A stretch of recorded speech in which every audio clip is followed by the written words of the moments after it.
as to how he's going to address what he wants to do and his brother's legacy. Headline from rare.us, which is a fairly right-wing publication, by the way. Jeb Bush, NSA needs broader powers to combat evildoers. We're really going to go back to that evildoers line again? That is the George W. Bushiest thing that any candidate could possibly say.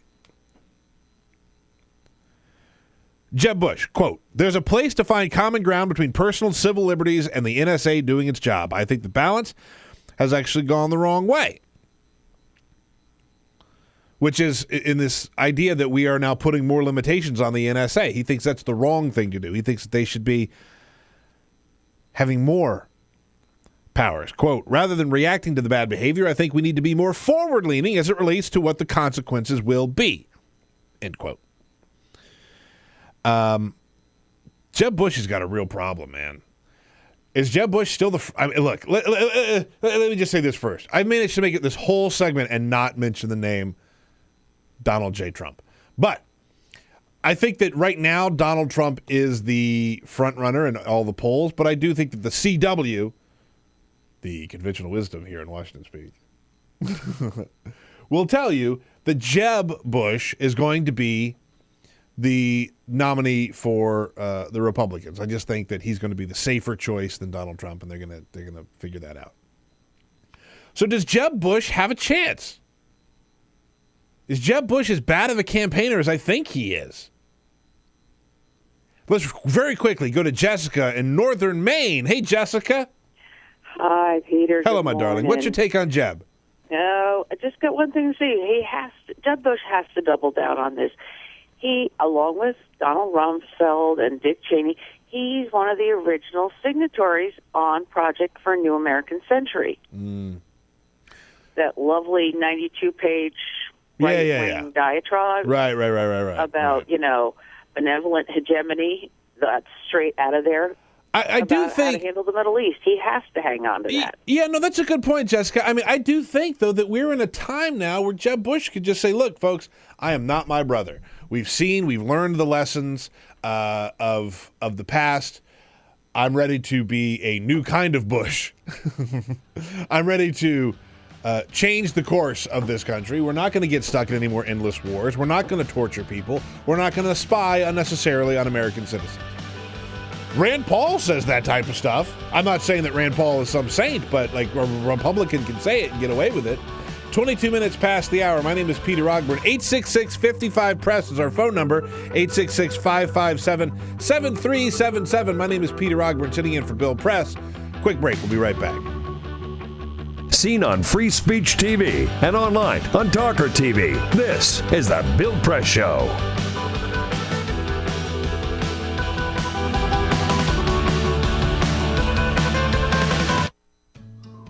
You wouldn't let money just blow out of your house. So when your AC or heater is on, make sure the doors, windows, and fireplace flue are shut tight. If you're headed out, turn down the AC or lower the heat by 10 degrees. And always keep your water heater set at 120. A little bit of common sense goes a long way. Get more great tips at energysaver.gov. So, I'm kind of new here, but I've noticed a trend. My human does this funny thing where she goes around and gets all my toys, and then she hides them in that basket by the door. But it's always the same basket, and it's always in the same place. And then she acts so surprised when I find them, but, she's putting them in the same basket. Again. It's like, hello, that's where you put it last time. You were the worst at hide and go seek.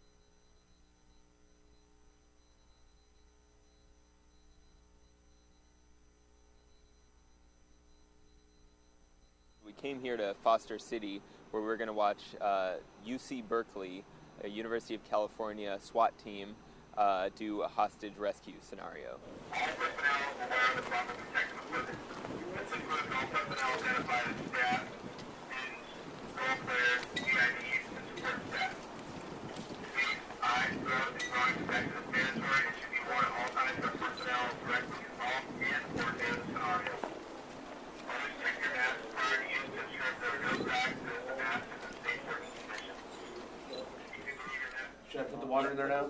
So this is like some kind of chemical agent? Yeah.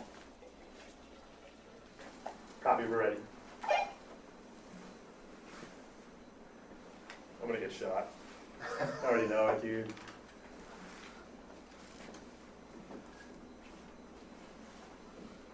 Fiend's yelling at me.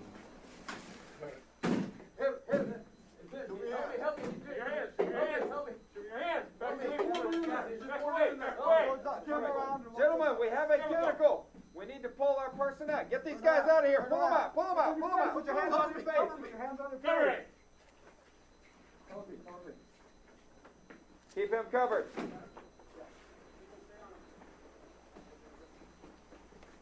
Your head up. He's got a shotgun back there. That's all right. Keep his hands up where we can. Hands on your face. Hands on your face. On your face. On your face. Someone cover me. I got a holster up, bro. Okay, pull him around the corner. Pick him up. Get him out of the building. Quickly. We've got this. Let's get that guy out of there. You, come towards us. Keep your hands on your face. Turn around. Face away from us. Back towards us. Quickly. Back up towards me. Quickly, quickly, quickly. Pull him out of the room. We're exfilling, Billy. Yes, we are exfilling. It was actually around 92, 94. There was an attack on the chancellor at his residence, which is on campus. Okay. Uh-huh. And we realized at the time that we didn't have any resources to deal with that kind of threat when it took place. Okay. So, and I think about 15 years before, they had some kind of semblance of a SWAT team. Uh-huh. So Okay. they regenerated the idea of I see. activating a SWAT team. And then since then, you guys have kind of branched out to doing what kind of stuff? Well, since then, we train for everything. We train for every eventuality, barricaded subjects. Like I said, most of what we do is high-risk warrants. Uh-huh. Okay. And it's something like it could be like a mugging kind of thing, just like on the street. or Depends. is I it like mean, house? a mugging, but if it's armed, particularly. Right, an armed mugging. Yeah. Yeah. Right. Okay. Exactly. Okay. And then obviously we're looking for training for anything else. Yeah. That we might be faced with, Uh-huh. and that's what's great about Urban Shield is we couldn't duplicate this on our own.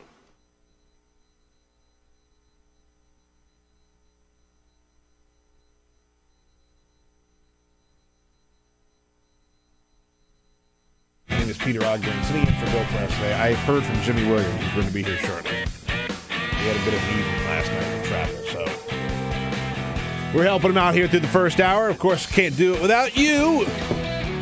866-55-PRESS is our phone number, 866-557-7377. The thing about Jeb is, people were waiting for him to get into the race. Like, this is going to be the guy. This is going to be the real serious guy who can get into the race, right? He's not going to be like a Lindsey Graham or a Donald Trump or a Scott Walker, right? Who are either way far to the right or just completely unelectable, right? Like that is a large chunk of who's representing the Republicans. Jeb was going to be the guy who could win. And if I've learned anything by watching him, he is a terrible campaigner. You worried about that at all? How do you feel about Jeb! Exclamation point. My name is Peter Ogburn, sitting in for Bill Press. We'll be right back. This is the Bill Press Show.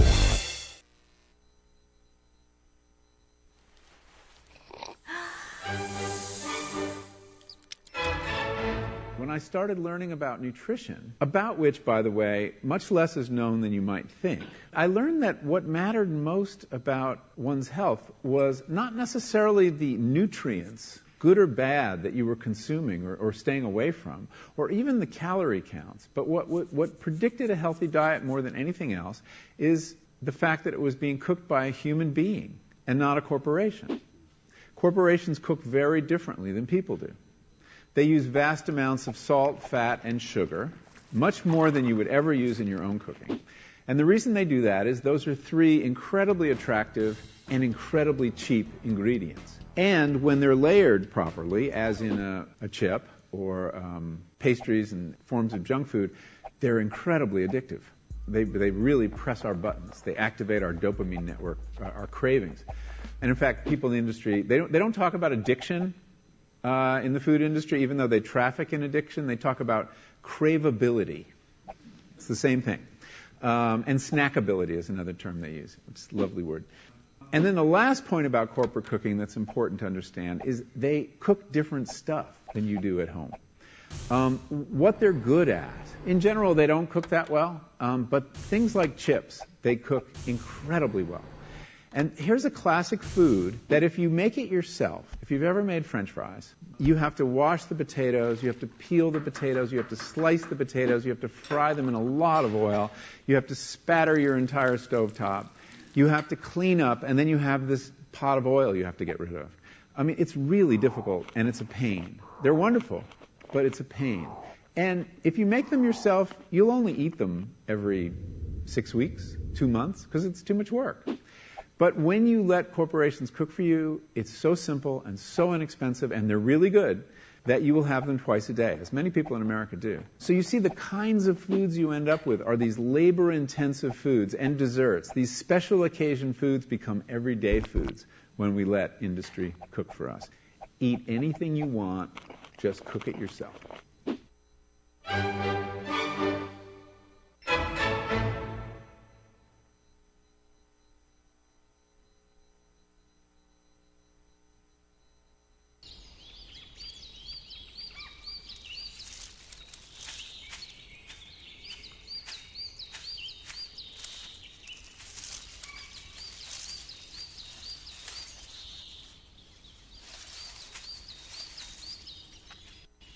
At Earth Justice, we defend the environment in the courtroom.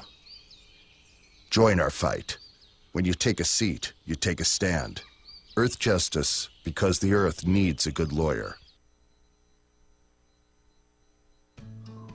You wouldn't let money just blow out of your house. So when your AC or heater is on, make sure the doors, windows, and fireplace flue are shut tight. If you're headed out, turn down the AC. Or lower the heat by 10 degrees. And always keep your water heater set at 120. A little bit of common sense goes a long way.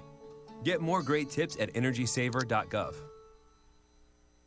So, I'm kind of new here, but I've noticed a trend. My human does this funny thing where she goes around and gets all my toys, and then she hides them in that basket by the door. You know, but it's always the same basket, and it's always in the same place. And then she acts so surprised when I find them, but, you know, she's putting them in the same basket.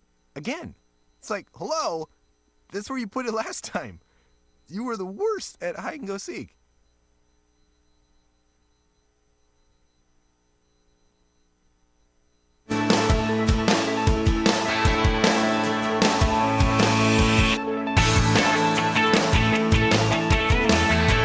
On your radio, on TV, and online.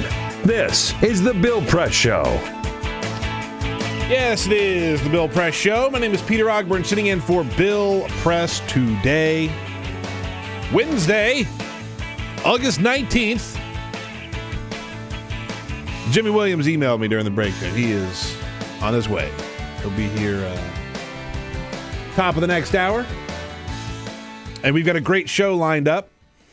Lots of good stuff. So stick around for that. By the way, we're going to get to more calls on Jeb Bush here in just a second. Did you see this? This Obama put out his Spotify playlist for the summer. This happened at the end of last week, but I'm just not getting into it. There's two different ones, right? Yeah. Like night and day, I think. Volume 1, Summer Day, and the second is an evening-themed playlist, which I like this POTUS After Dark idea. I listened to both, by the way.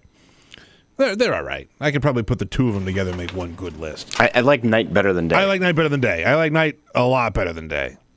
There's like Coltrane, Most Def. There's Otis Redding on the night one. It's good. Go to Spotify. Coldplay is on the first. I don't believe Barack Obama's listening to Coldplay. No way. Am I crazy? Hey, listen to Coldplay, right? No. That's appeasing middle America right there. I thought so. But yeah, go check it out. If you got Spotify, President's got two different playlists, one for night, one for day. Summer playlist. There's some good stuff on there. There's some trash on there too, but I'll just leave it at that. 866-55-PRESS. That is our phone number. 866-557-0670. 7377. We're talking about Jeb Bush. Jeb W. Bush. It feels so natural to just call him Jeb W. Bush, right? We're on Twitter at BP Show. We get your comments all throughout the show. We love to hear from you. Let me see what kind of comments we have cooking here on the Twitters. Let me let this thing catch up. Here we go. Michael Latham says, when Barbara Bush said there have been enough Bushes as president, it was her seeing this exact issue. That's a good point, because remember, Barbara Bush did say, I think we've had enough Bushes in the White House. Mama for Obama says, you want Jeb to sound like a Democrat. He isn't and will not do what he sees as betrayal of his brother. I'm not being optimistic, because I don't care what Jeb Bush does, but I'm just saying, I don't think it would hurt Jeb necessarily to say we've learned a lot since the invasion of Iraq. We're not going to waterboard. We're not going to torture. We're not going to send more troops over to Iraq. And I don't think the NSA needs to have access to innocent Americans every aspect of their lives, right? I don't think that would hurt him. And I don't think that's necessarily a Democratic notion, right? Like, if anything, that's more of a, like, libertarian, right? Like, Rand Paul owns that issue.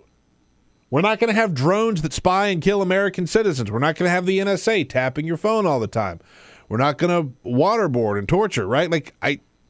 That is reserved for a special section of the Republican Party known as the Cheney wing, right? There are not a lot of supporters of Dick Cheney.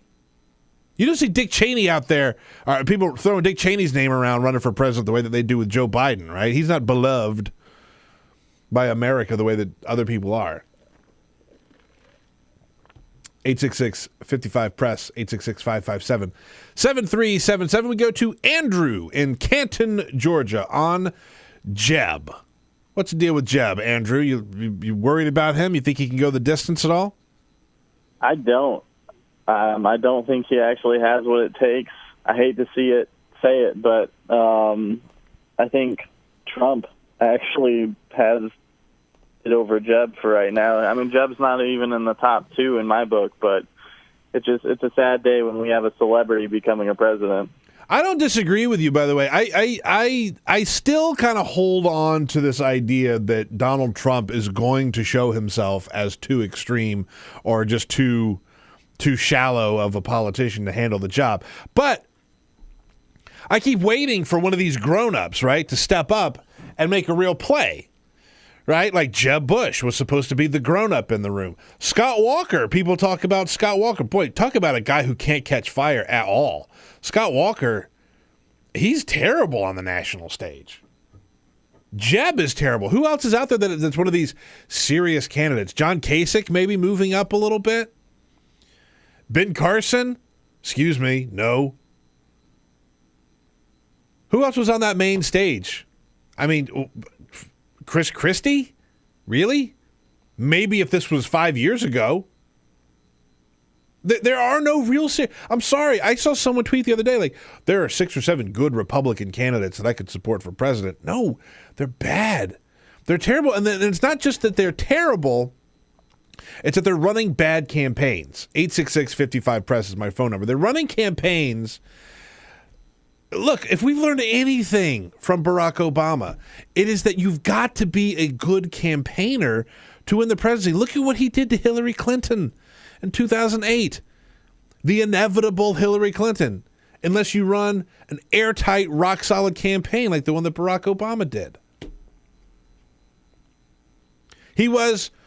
arguably a very beatable president in 2012 when he ran against Mitt Romney. He ran an amazing campaign. And he won 2 landslides. I don't get the Jeb appeal, and I don't know if he is... I don't know if people are going to see through this or they're going to finally see how weak of a candidate he actually is. But he's terrible. He's a bad campaigner. 866-557-7377. Jessica, right here in Washington, D.C. Jessica, thank you for calling, my dear. No problem. Actually visiting from Richmond, and it's good to hear from you, Peter, because usually I'm on Twitter. Hey, all right. Hey, Jessica, what's happening? No, not much. Just about this new round of comments from Jeb, I think his new campaign slogan should be only because you look like you need a lot less privacy. Feels that way, right? Like, yeah. The NSA thing is weird for Jeb to go there, because I think if we've learned anything from the Edward Snowden stuff, you might not like Edward Snowden, and a lot of Americans don't. I do, but I think a lot of Americans don't. But at least you could say, hey, we were spying on American citizens way too much. We can't have that. We need some oversight. But Jeb, he whiffed that question. I don't know, man. I mean, Jeb clearly has the money. He's clearly got the establishment support. He clearly has the name. But I don't think people like him, and I don't think he's doing a very good job campaigning. I really don't. Hey, get that Cohen clip, because Jeb Bush can't seem to catch Donald Trump in any of the latest polls. But while campaigning in Iowa, Jeb Bush cheated on his diet and had a fried Snickers bar, pork on a stick, and a beer. Yeah. Yes. Jeb Bush said he ate it so at least he could see some of his numbers go up. Oh, dear. Oh, boy. Yeah. Poor Jeb. Look, Jeb tried to go out to Iowa and relate Middle America. He looked terrible at the fair too, man. Like that just ain't his thing. You got to be able to, like, if you want to be someone who runs for president, right? You got to get the retail politics stuff down. He looks so uncomfortable. He's really bad at ad libs. Yeah, he's terrible. Like when he's put on the spot. Ugh. He was like, they asked him at one point, like, let me hear your best pig call, Jeb, because he's at the fair where they're calling pigs, right? You want to see a guy with the last name Bush, right? His brother was president, father was president, grew up in privilege, and he's going to try a pig call? He's like, see we pig. He can't. He can't. He's so out of his element. It's terrible. He just needs a shot of adrenaline each morning. A shot of adrenaline, and he also needs to just I don't want to say loosen up, but he's got to get his. Maybe it's the opposite. He's got to tighten up. He's got to get his message down pat. When I think of Jeb Bush, I think of shoulders. He's just a lot of stiff shoulder. He's a lot of shoulders, man. That's a good point. So much shoulder. He's also one of those guys that doesn't look as good now that he's lost a bunch of weight, right? Like, he's lost a ton of weight. He doesn't look as good. He looks a little sickly. But that's a whole I'm concerned. 43 minutes past the hour. My name is Peter Ogburn. I'm sitting in for Bill Press today. Coming up, we're going to be talking to our good friend David Jackson from USA Today, so stick around. We'll be right back. The most valuable morning radio show, according to The Nation magazine. This is The Bill Press Show.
I grew up in the housing projects of Cleveland.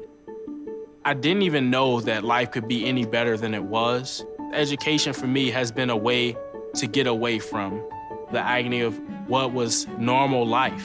I want to be able to impact the community, not just look back on where I came from, but to reach back to where I came from and pull some people up with me. My name is David, and I am your dividend.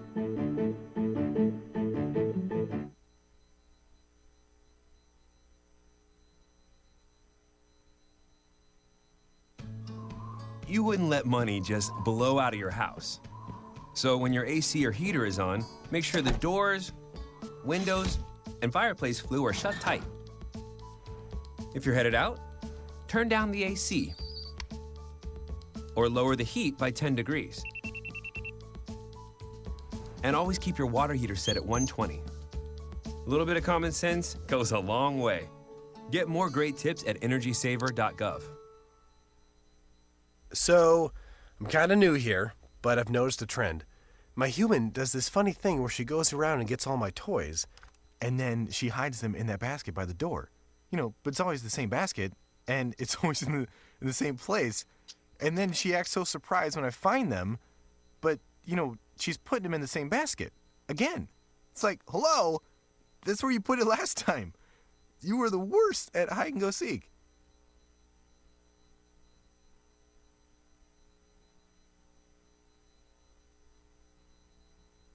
What the frack? What the frack? What the frack? What the frack? President Obama, are you fracking kidding me? Reopen the EPA studies. In Texas, Wyoming, and Pennsylvania. Fracking pollutes our oceans. Fracking poisons our water. Fracking makes climate change worse. Fracking relies on toxic chemicals that cause cancer. Ban fracking now. Ban fracking now. Go on. Ban it. Ban fracking now. Please.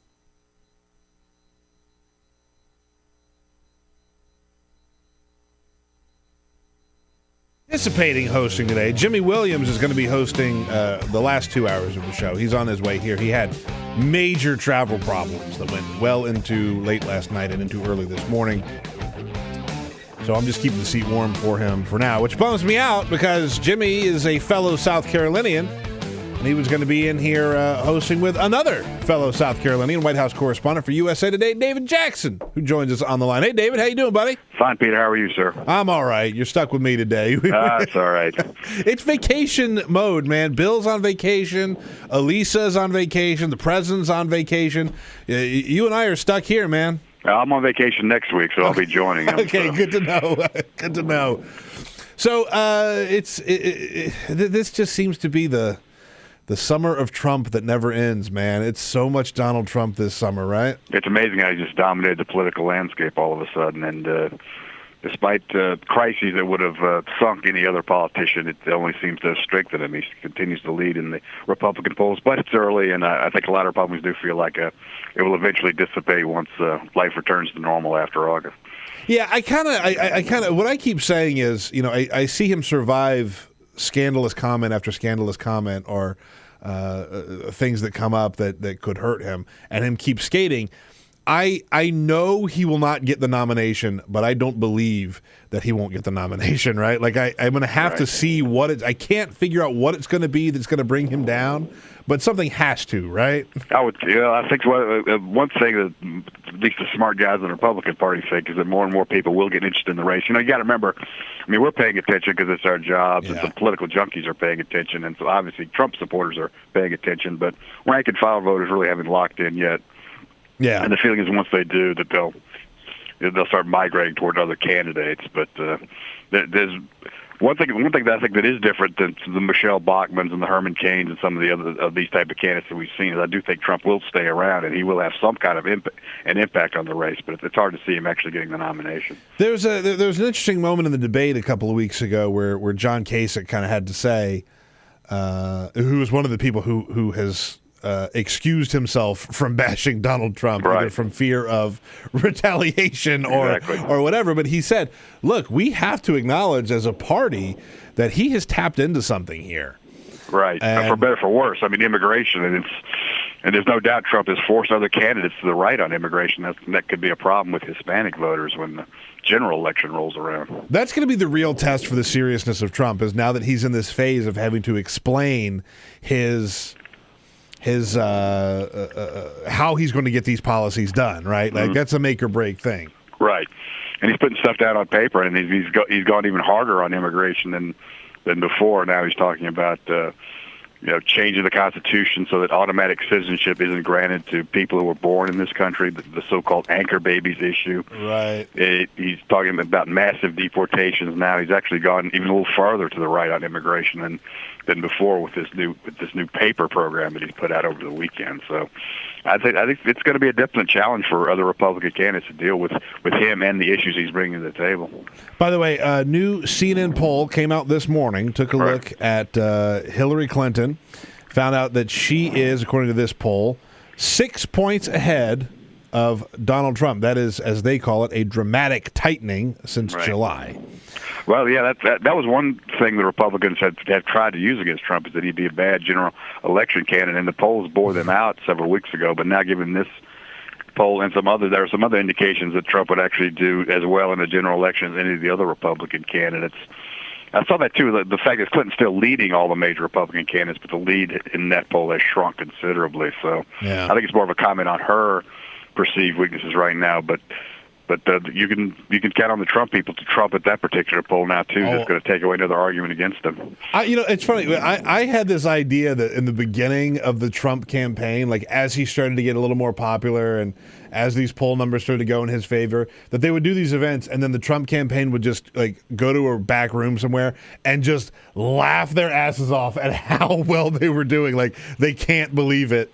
But now they're taking it seriously. It's not just for fun and games anymore. Well, talking to some of his people in recent days, he's a very competitive guy, so he's definitely in it to win it, if only from the competitive standpoint. So I'm not sure Donald Trump actually relishes the idea of being president, especially given his situation, his age. But he's proven that he doesn't like to lose. So I think he's going to continue to push at it here over these next several months. What's going to be interesting to see if he's able to hold his position for the rest of the year, heading into the actual voting when it starts up in February. So the president is on vacation. When he gets back, what's on tap? A whole lot of stuff. Yeah, This is a calm before the storm. I mean, he's got the Iran deals pending in Congress. He's going to do some climate change stuff when he gets back. He's going to go to Alaska, to the Alaskan Arctic, first president to ever do so. Oh, wow. He's going to talk about climate change up there, but he's also going to get quite a bit of heat given this recent permit to Shell to do oil drilling up in the Arctic. So, the Keystone issue may well surface during that trip as well. So he's got that. As we mentioned, the Iran deal. The Pope's coming into town in September. He has to address the United Nations General Assembly in September, an annual event, and there's also the specter of the shutdown at the end of the month. So he's got a whole lot of stuff on his plate. It's going to be a very busy. It's as dull as August has been. September's going to be. September's going to be just as exciting. A chill just ran up my spine as I heard you say the words shutdown. Well, again, we got Republican presidential candidates who may be invested in some of that because of the Planned Parenthood and some of the other issues. So it's not inconceivable that we could be looking at another government shutdown come October 1st. All right. Well, we'll see how it goes, and we'll talk about it with you. Of course, David, have a good vacation next week. Right, you too, Peter. Thank you. David Jackson, White House correspondent for USA Today. Follow him on Twitter at DJUSA Today and read his good work at usatoday.com. My name is Peter Ogburn. Very quick break. I'll be right back. Follow us on Twitter at BP Show. This is The Bill Press Show. What gets you into college? Good SAT scores? High GPA? Lots of extracurriculars? Sure, but what you really need is money. If you don't have the cash, you'll need a loan. And we mean huge student loans because the cost of college has risen 1,000% in the last 30 years. This means big money for the banks that collect fees and interest. Now, millions of young people are starting their adult lives with an average of $29,000 of loans on their backs. Altogether, we're talking $1.2 trillion in student debt. And more people are finding it impossible to pay them back. Welcome to the student debt crisis. The increasing demand for higher education and cuts to state funding gave colleges a huge incentive to keep inflating prices. I graduated about a year ago, currently in $35,000 of debt. I am in debt about like $25,000. I owe $23,000. I owe over $50,000 in student loans. 38.8 million Americans owe money on a student loan. And the biggest names in banking are making huge profits off the booming student loan industry. Sallie Mae, the largest provider of private student loans, made $949 million last year. They only give you about 6 months to look for a job. You have to start paying back the loan. It's very pressuring, especially nowadays. It's very hard to find a job. Over half of the students graduating in 2012 could not find a decent paying job. They either had low-wage jobs or unpaid internships or were unemployed altogether. So you can't make the payments. You start incurring late fees, which makes the loan even harder to pay off. And it stays with you for years, even decades. Right now, a third of the people who started repaying their loans are delinquent or in default. That's 13.7 million people, more than the populations of Chicago, New York, and San Francisco combined. Worse, it's not just the borrowers who are in trouble. Many loans require co-signers. So if the student is unable to pay, that co-signer, a father, a mother, or a grandparent, is now on the hook. Even a grandparent's Social Security benefits can be garnished to pay the loan. We should have an answer to this. If you get really behind in your car payment or your credit cards, you can file for bankruptcy.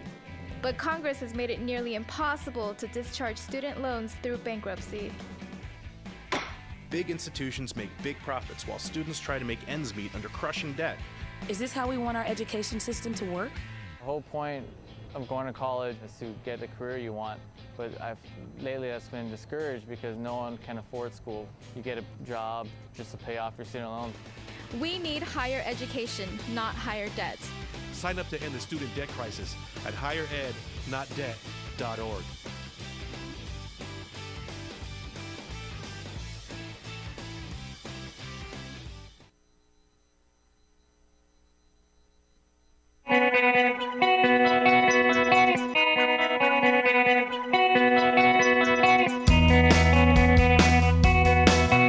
This is the Bill Press Show.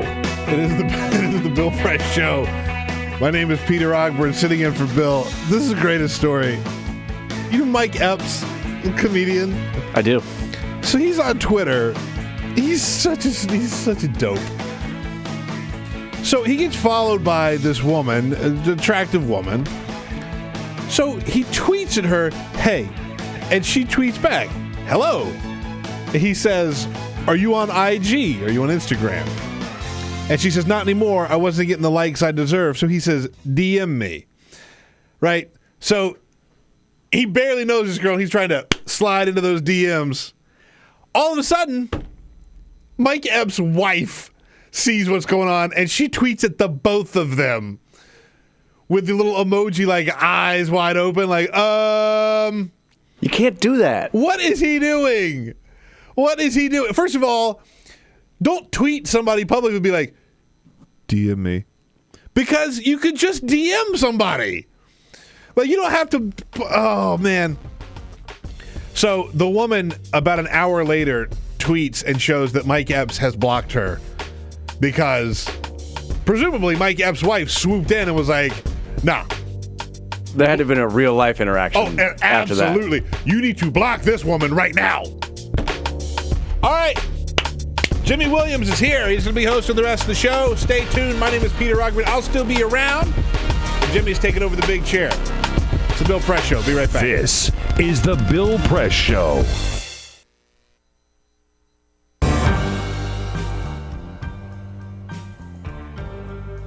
I'm a Piston fan. Their slogan was, "We come to work." That's what Detroit about. That's why they used it. It's a team thing. They won 2 championships, a team. There was no star. No mayor can come in here and be a star. It's a team thing. No governors can come in here and think you can do it by yourself. It's a team thing. You got communities. They got ideas, too. The only thing wrong with Detroit, people have lost hope here. Residents, city workers, so much corruption. They lose hope. But I grew up here. I love this city. I think it can come back.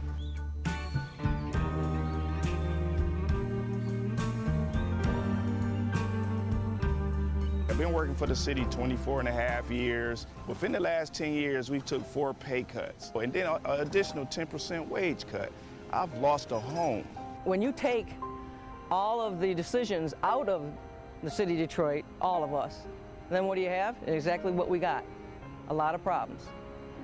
Every time the city seems to fall into a problem, it's always on the backs of us workers. You wake up out of a dead sleep and you jump behind the wheel and take off driving and try to get everybody there safe, not knowing really what you're pulling up to. I'm not eligible for Social Security, so the pension is my sole salary at this point.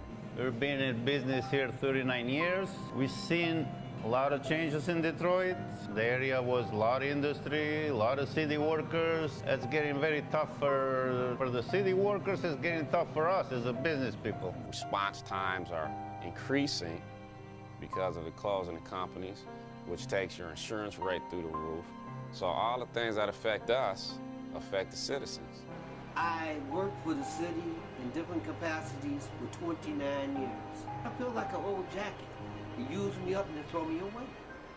In my condition, nobody's gonna hire me. I'm 68 years old. Half the times, I can't get my blood pressure medicine. It's either feeding myself, blood pressure, or paying bills. $754. By the time they take all the deductions for I have my car insurance, my house insurance, and my health insurance taken out. So the time they take all that, I'll get about $300 after they take all that out. I don't understand it. I can't see how the governor is allowing this to happen and what they're doing and they want to blame it all on the seniors. Not only the seniors, but the city workers. And we worked hard. I know I worked hard. I've been in Detroit since 1946. I was 14 years old when I came in. I don't live large at all. I wish I could. I don't know when the last time I've been shopping. I only get $1,100, and I'm 81 years old, and I need every penny that I can get and that I do get. And I'm very, very upset about the idea of them taking away my pensions that I worked 30 years for. I think it's terrible that they talk about Detroit like they do, because Detroit has been very good to me. I have a lot of city workers coming in with their uniforms on, Detroit Water Department, Police Department, Fire Department. I get a lot of people, the Border Patrol come in. So if I lose that customer base, I'm going to be in a position where I might have to close down. If they take away their pensions, if they start cutting jobs, it's going to cut into a large percentage of not only our business, but other businesses that are in the city of Detroit. We're here. We've been here for 26 years. We're still trying to do business in the city. Detroiters are survivors. They tough. They adapt. But only can do so much when your politicians are ahead of you and we're not on the same team. We're not going to let Detroit be erased, bulldozed, or whatever. We're going to fight to the bitter end. Detroit going to survive.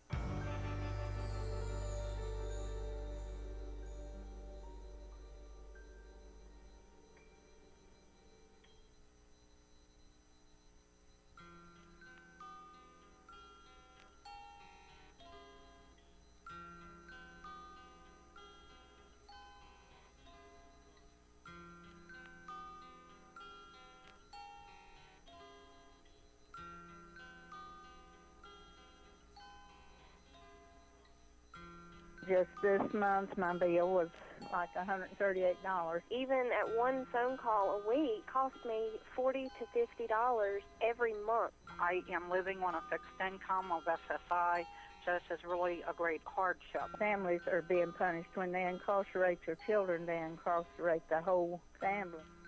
In 2011, the Media Action Grassroots Network, Working Narratives, and Prison Legal News founded the Campaign for Prison Phone Justice, an effort to call on the FCC to address the cost of interstate phone calls. The campaign mobilized prisoners to send hundreds of letters. Advocates and families filled out postcards, met with elected officials, and signed petitions. Partnerships were formed across the political spectrum and with groups in the criminal justice, civil rights, and public interest community. The film distribution company Participant Media and director Ava DuVernay joined the fight through a social action campaign tied to the release of the feature film Middle of Nowhere. In an effort to push the FCC to act, the campaign hosted a historic rally outside of the Federal Communications Commission where for the first time, families of prisoners, elected officials, civil rights and faith leaders came together to call for an end to predatory phone rates. We're all held captive when predatory phone companies gouge our families. My son has been incarcerated now for over 10 years, and my husband estimates that in the time we spent over $25,000 on prison phone calls. My hero's not yours, you probably arrested them. Your schools probably neglected them. They spawn thoughts, you probably infected them. Feed us what you feed us, you can lay us next to them. FBI call it major crimes. Babies making babies cry.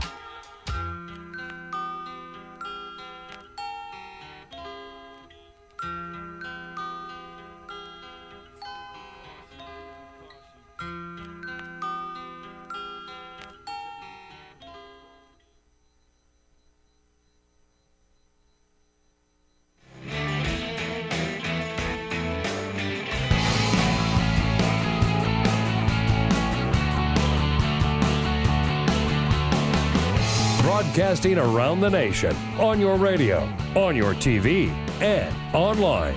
This is the Bill Press Show. And it's Jimmy Williams in for Bill Press, and apparently I'm in for Peter Ogburn too, because Delta, which I love, that would be the airline, not the part of the country in Mississippi, screwed me over last night. Actually, all day yesterday. But I'm here now, and that's all a good thing. And I only landed at DCA at 1:15 a.m. I didn't think you could land a plane after midnight at DCA, but apparently we did. That's brutal. It was.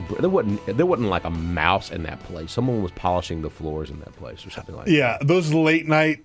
Yeah, when you land really late, it's just you can do whatever you want. Like I could have driven that thing all the way to the parking garage. I was level 1, row B3 in the last spot. Of course. And then my car thing didn't want to open up. But before we get to actually any decent news, I think you have some things for us, don't you, Pete? Yes, indeed, sir.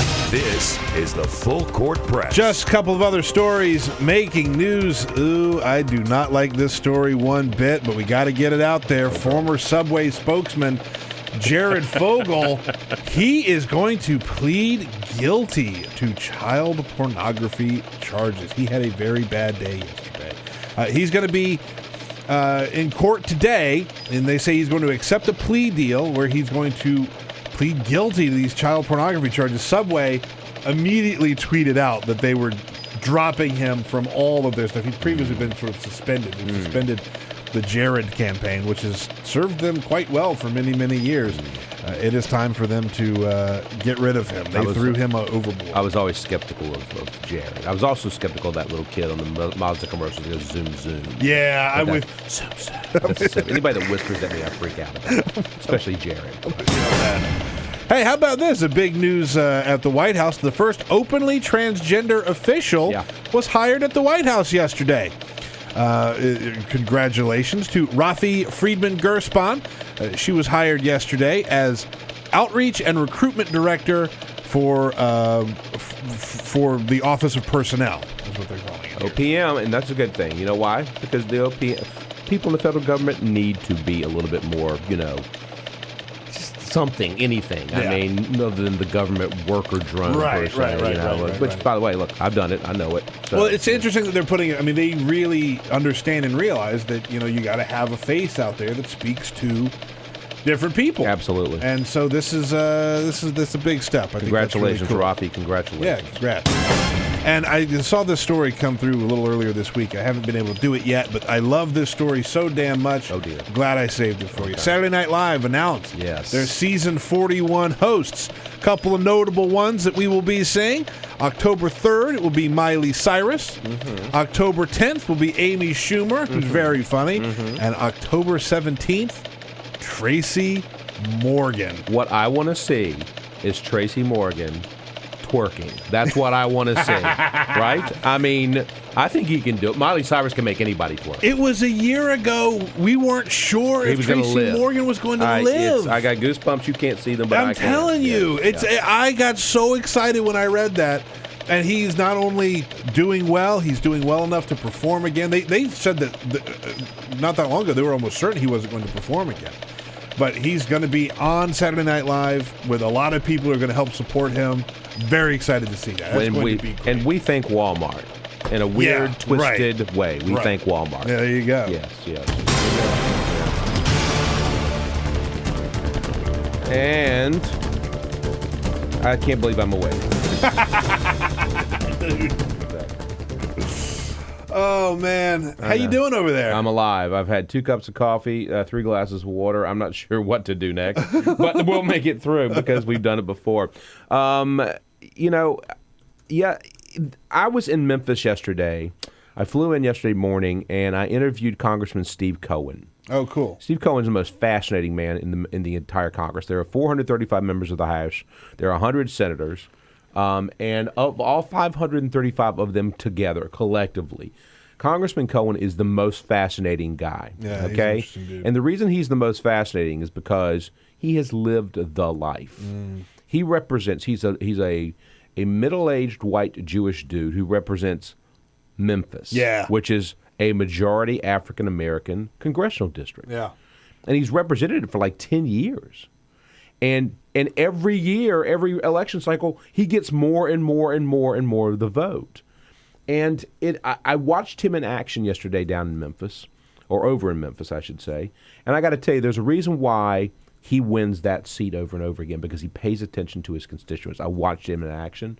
I sat down with him for almost 2 hours in an interview, and he is a fascinating guy. If you don't know who Cohen is, you need to pay attention to him. You can find him at Rep. Cohen on Twitter. But before we get to any more about him, we have a very interesting fellow, a guy named Don Winslow. He is the author of The Cartel. Don, are you with us this morning? I am. Good morning. Thanks for having me. It is a pleasure. I've read your bio, and it is, you have been everywhere. I mean, everywhere, man. It's astonishing. But you've got some great insights. You're a New York Times bestseller. You've got some great insights into the Donald's immigration plan. And tell me what your thoughts are on that, man. Well, listen, I mean, Mr. Trump talks about building the Great Wall of China along our border. Now, he had the Great Wall of China at 13,000 miles. I think it's more like 5. But, the thing about the Great Wall of China, of course, is it never stopped anybody.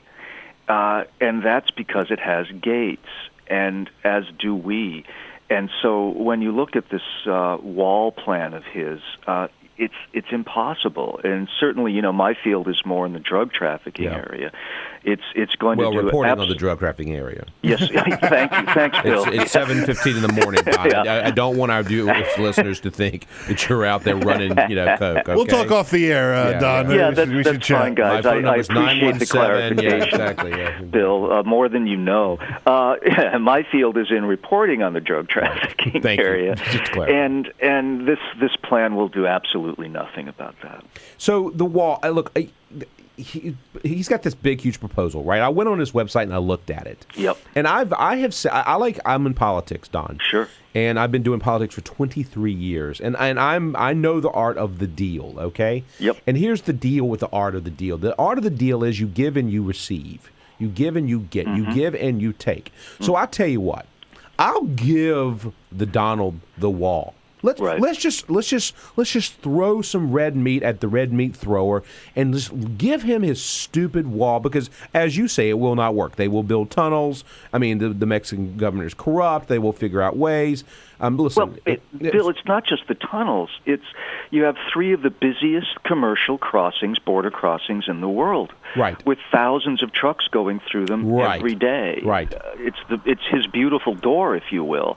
So it makes absolutely no difference, because there's no way you can stop even a fraction of those trucks to inspect them for drugs. You'd stop commerce. Not only would you stop commerce, but it would stifle the economy. I mean, think about it. We are 2 blocks from the U.S. Capitol. Every truck that drives into the U.S. Capitol gets put through a machine. It shows what's in it. They inspect every single truck. Right. That takes hours and hours and hours. And, of course, the business people that do business with the U.S. Capitol, it takes them days to get stuff through. Imagine the Mexican-American border and what that would take. I mean, the sheer volume of stopping every single one of those trucks or cars or whatever it is. Yeah, it's absolutely impossible. We did it for a few days back in the 80s after a DEA agent was killed, and it started to topple the Mexican economy, and of course the American economy follows pretty quickly. Right. Trump has also come out with this idea about how if you're born in the United States but your parents are not, you're not an American citizen. Does he understand that in order to actually implement that into law, if he were to become president, which is never going to happen, that he would have to actually amend the Constitution? I guess he doesn't understand that. Does he understand the Constitution exists? well, I don't know. Listen, I don't know Donald Trump. I've never sat down and talked with him. He hasn't called me, but apparently not. I always thought that being born in this country, you were an American citizen, and I think that's probably a pretty good thing. Now, having said that, the cartels have taken great advantage of that law. Right. Because typically the wives come up when, they're due to deliver. And a lot of these cartel leaders deliberately marry women with dual citizenship. And so, Chapo Guzman's 2 little girls were born, for instance, in Los Angeles. If you go shopping in San Diego around Christmas time, and you go by the valet parking, which I do, you'll see mostly cars from Baja, from Mexico. Mm-hmm.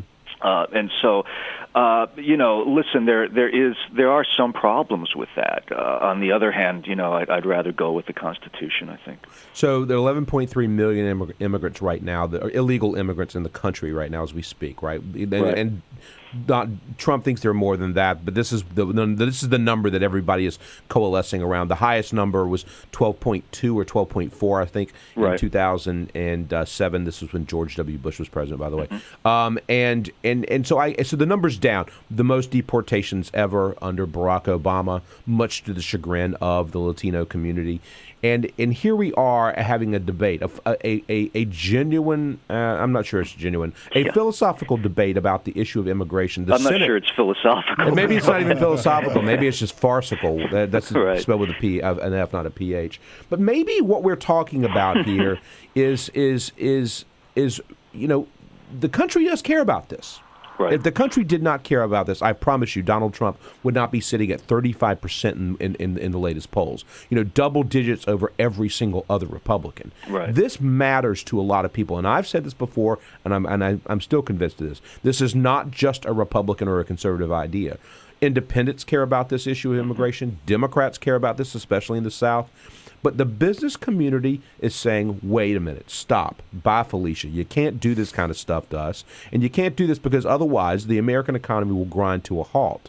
I think that's important. And I think that's something that we should have. There's also a moral part to this, which is, and Donald Trump said, no, we're not going to split up these families with the Dreamers. We're going to put them back together and then ship them back all to Mexico, which, by the way, they're not all from Mexico, but that's a separate issue. Yeah. Exactly. So, I don't how does one get some sanity into this debate, Don? Explain to me how, if you were running for president, what would your plan be?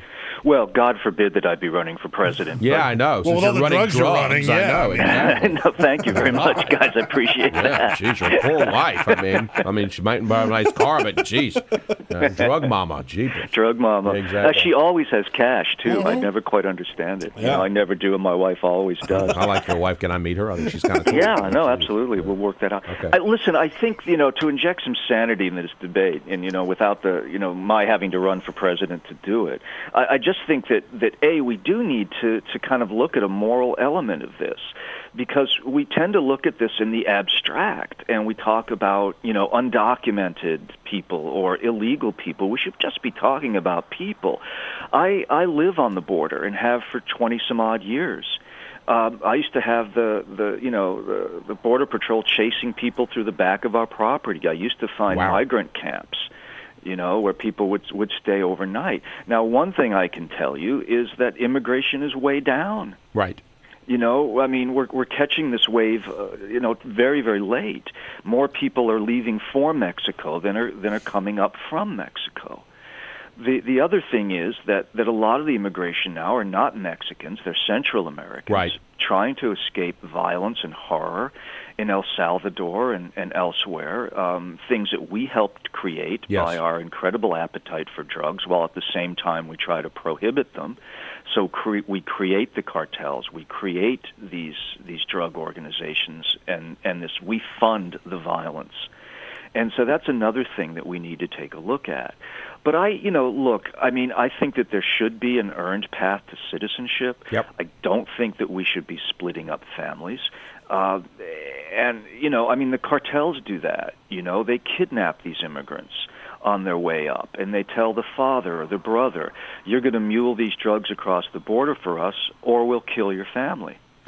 And what choice do these people have? Yeah. And by the way, too often they kill the family anyway once the drugs are delivered. It's everything you just said makes sense. You really should have a conversation with your wife about running for president. You really should. About her running for president? No, I actually, agree. I've never met Mrs. Winslow, but I think she would be good too. Well, I think she'd be better than some of the people that are vying for it at the moment. I'll tell you that. That's probably true. Hey, Don, thank you. You're the author of the Cartel, New York Times bestseller, and come back sometime, will you, please? I'd love to. Ask me anytime. Awesome. Great. Thanks. Have a great day. We'll be right back, guys. Connect with The Bill Press Show on Twitter. Follow us at BP Show and tweet using the hashtag WatchingBP. This is The Bill Press Show.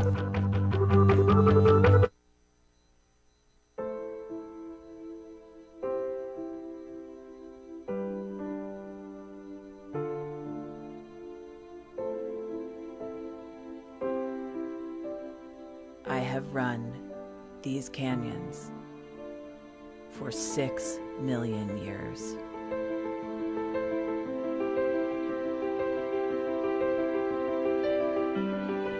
I have traveled from the Rocky Mountains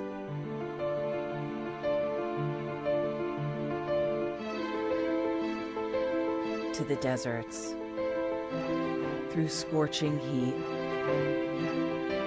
and freezing cold. From the land of the dinosaurs to fields of food.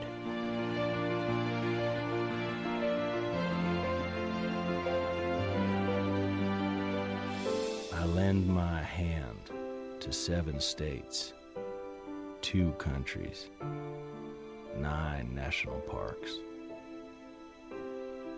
and 36 million people across an arid West.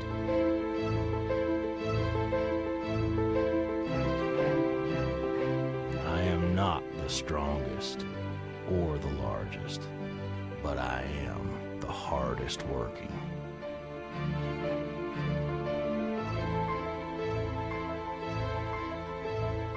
People love me. My playfulness, my beauty, my power,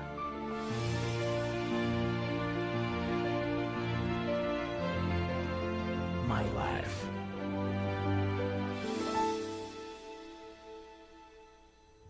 But I don't think I can offer any more. I am tired. I am tired, tapped, and tied. Of the hundreds of major rivers in the world, I am one of the few who no longer kisses the sea. Battles to harness my soul have been won and lost. Use me wisely, and I will sustain you. Use me like you have, and I will break. My name is Red. The Grand River Red. The American Nile. The Canyon Maker. I am the Colorado River. And I am the most endangered river in America.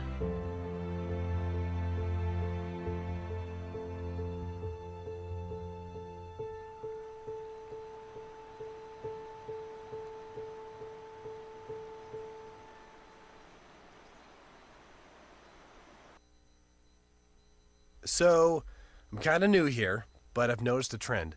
My human does this funny thing where she goes around and gets all my toys, and then she hides them in that basket by the door. But it's always the same basket, and it's always in the same place. And then she acts so surprised when I find them, but, she's putting them in the same basket. Again. It's like, hello, that's where you put it last time. You were the worst at hide and go seek.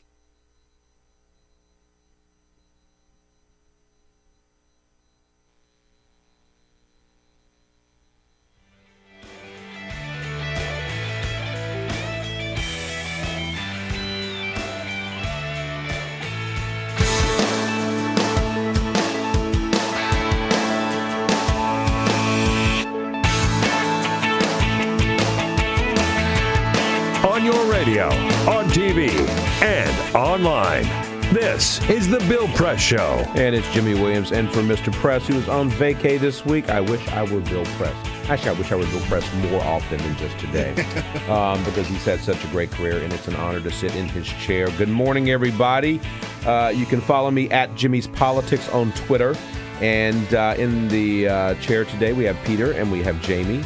And Ray is doing something with the calls. Do we have any callers, by the way? Do I need to say something remarkably controversial to get these people to wake up and call in? Something very controversial. Okay, I'll do that. That's fine.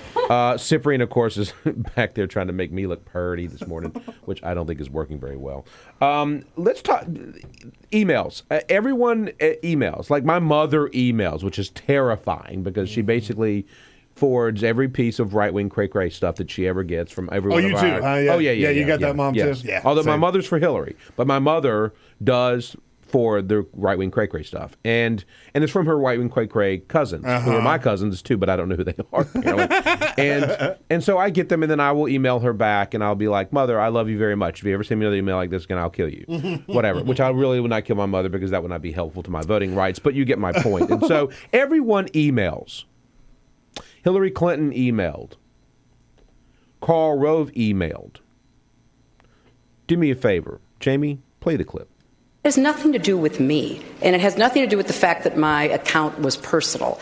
It's the process by which the government, and sometimes in disagreement between various agencies of the government, make decisions about what can and cannot be disclosed. Now, I would disagree with Secretary Clinton in this way, Peter. Mm-hmm. It is about her. Yeah. Because her last name is Clinton.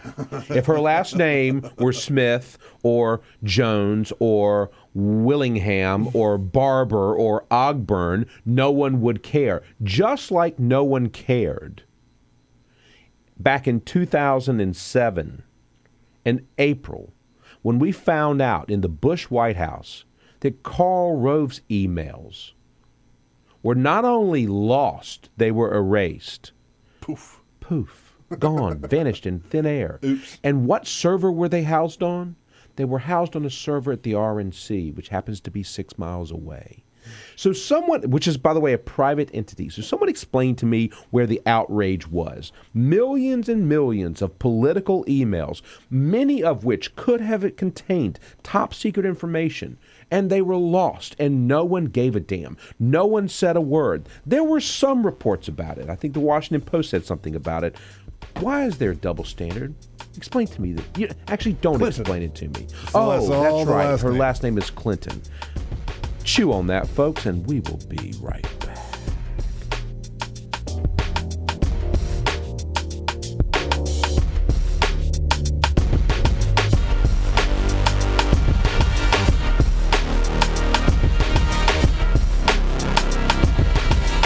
This is the Bill Press Show. Officer, were you the one who arrested me? Gonna shake my hand?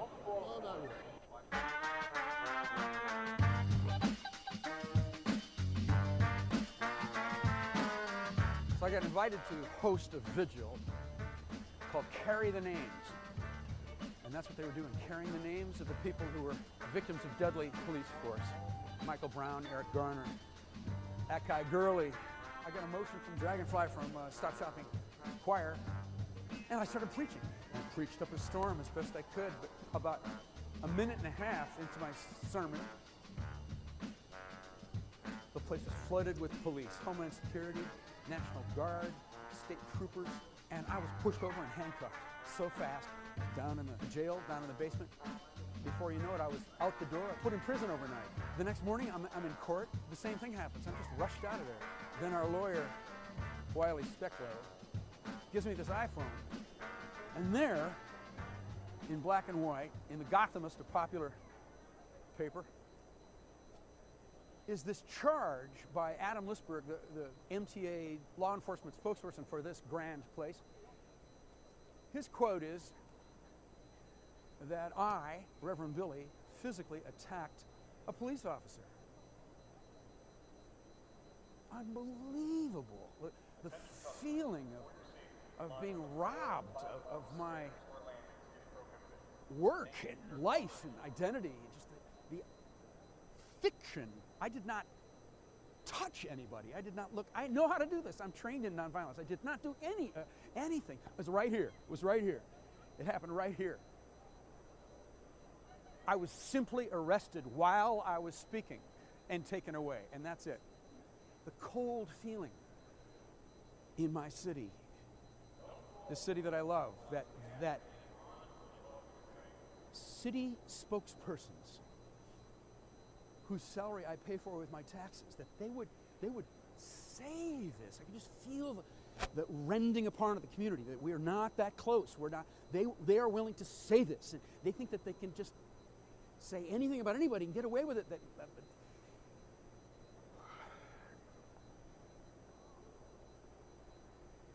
So we have something in the Church of Stop Shopping called radical forgiveness. Amen? I forgive the police. But I'll stay radical. But we'll wake up every morning forgiving each other, reaching out, touching, telling stories, having humor, being in a community together, sharing our children, sharing the streets, sharing the climate, being in this city together.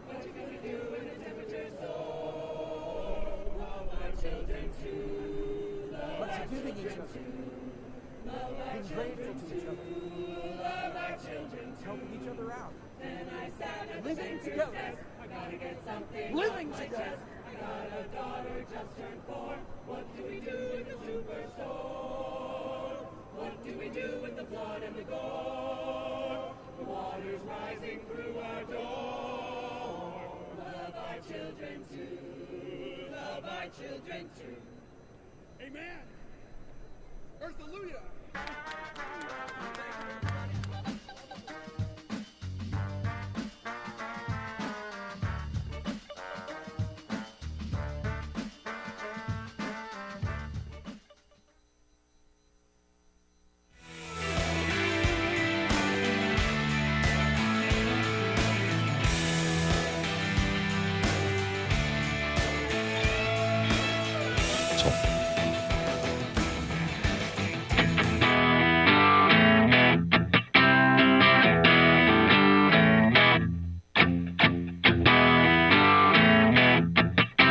Seen on Free Speech TV and online on TawkrTV. This is the Bill Press Show. And it's Jimmy Williams in for Bill Press. Good morning, everybody. It is 7:30 on the East Coast. I don't know about your coast. I'm only worried about mine right this second because I've been up since 6 a.m. and I didn't go to bed until probably 2 a.m. Okay, I know it's rough, Peter. It's rough for a 48-year-old gay man in America these days. We were talking earlier about the Clinton emails versus the Bush White House emails, and we know for a fact that Hillary Clinton did have a private server. We know for a fact that the RNC under the Bush White House had a private server that most of the political staff, including Karl Rove, I assume Nicole Wallace, I'm sure Ken Mellman, they all used. And those emails were all wiped, lost, poof, vanished, disappeared. You name you say the word, that's what happened, and we never got them. We don't know if they were state secrets. We don't know what happened. They did surround the firing of several U.S. attorneys, and which was a big scandal. But the emails being lost forever was not a scandal. Mm.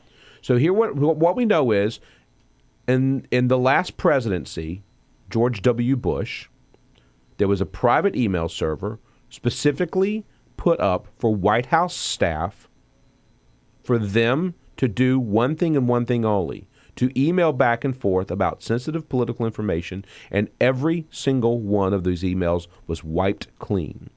Fast forward to Barack Obama's presidency, Hillary Clinton becomes Secretary of State, and what do we know? That she, in fact, had a private email like Condoleezza Rice, like Colin Powell, like the other secretaries of state.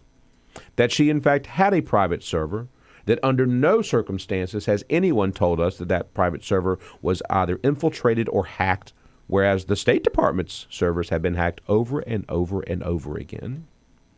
And so here we are having a debate about whether or not Hillary Clinton is telling the truth. I would like for Trey Gowdy with the Select Benghazi, the so-called Benghazi committee over in the House, I would like for Trey Gowdy to do something interesting. I would like for him to call and subpoena Karl Rove and whomever the White House chief of staff was under George W. Bush at that time, and ask them, why were you using a private server over at the RNC to conduct America's business? I get the political part. I understand that part. Yeah. But why were you doing that for 94? Karl Rove, 95% of all of Karl Rove's emails were sent over this server, and we don't have them. They're gone forever. Does that mean that only 5% of Karl Rove's time in the White House was policy? Is that actually something that they want us to believe and understand? I just don't buy it. I think you don't believe that? I don't believe it. Yeah, you're such a cynic. I'm a cynic. Now, people are wondering how this is hurting. I mean, everyone's saying this is hurting Hillary Clinton in the polls. Latest CNN poll: Hillary Clinton 47, Bernie Sanders 29. Joe Biden's at 14. Here he comes. Here he comes. He's roar. All right, now wait a minute. Jeb Bush calls himself the joyful tortoise. Yeah. Right.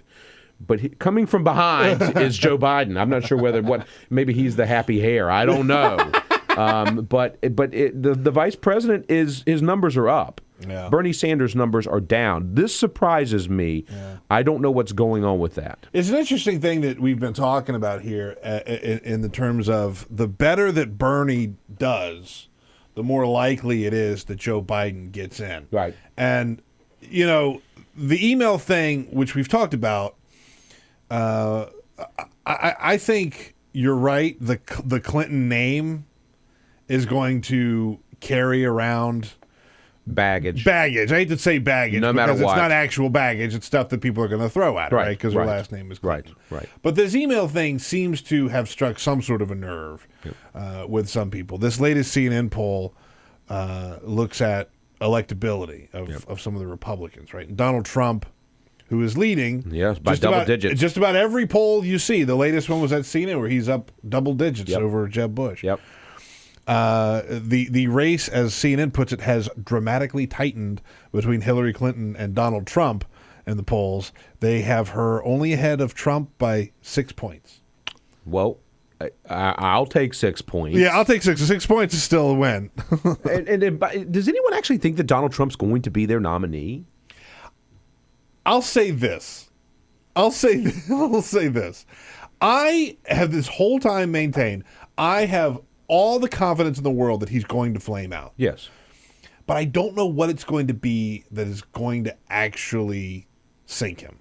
I can't figure it out. And the more that he survives the insane things that he says, the more there's like a teeny part in the back of my head that's just like, I wonder if he could pull this off. Yeah, I don't. Because the other thing is, it's not like anybody is really strong against him, right? Jeb Bush is turning out to be a terrible campaigner. Awful.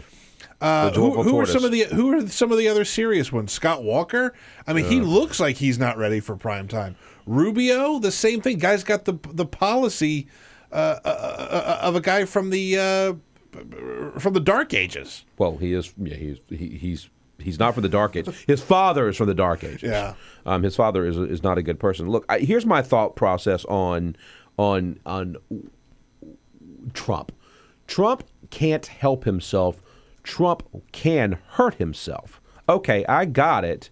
But I guess the question then is this Ross Perot's sort of re-throw up, sort of say, right?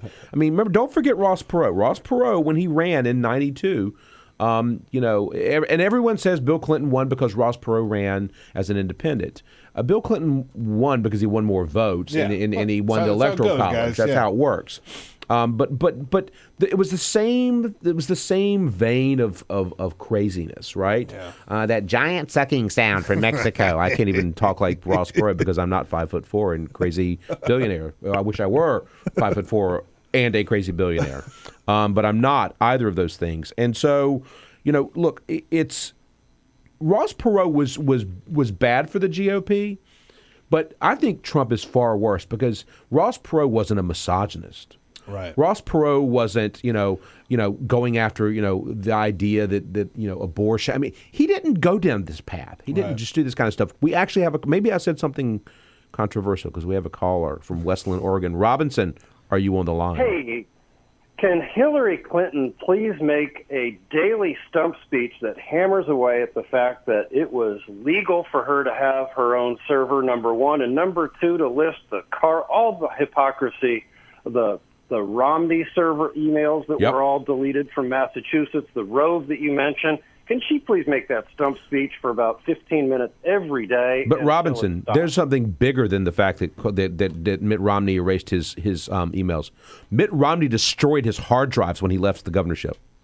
Roger that. Literally, he took them and had them destroyed. I don't know how you destroy a hard drive. I don't know how to do that. I mean, think about that. You're right. This is a good point. I'll bring this up with Finney and Adrian and Jen with the campaign team. But I think you're exactly right on this. That's something that she should talk about every single day. It resonates when you talk about fairness, right? And that's the key here. Why is there a double standard? Why is there double standard for a woman? But and by the way, all these people are running for president of the United States. They all want to lead our fair country into, you know, into the next part of the 21st century. I understand it. That's wonderful. I never would want to run for president because I like to do things like, you know, well, never mind. But the point is that if you want to run for president, you should be held to the same scrutiny.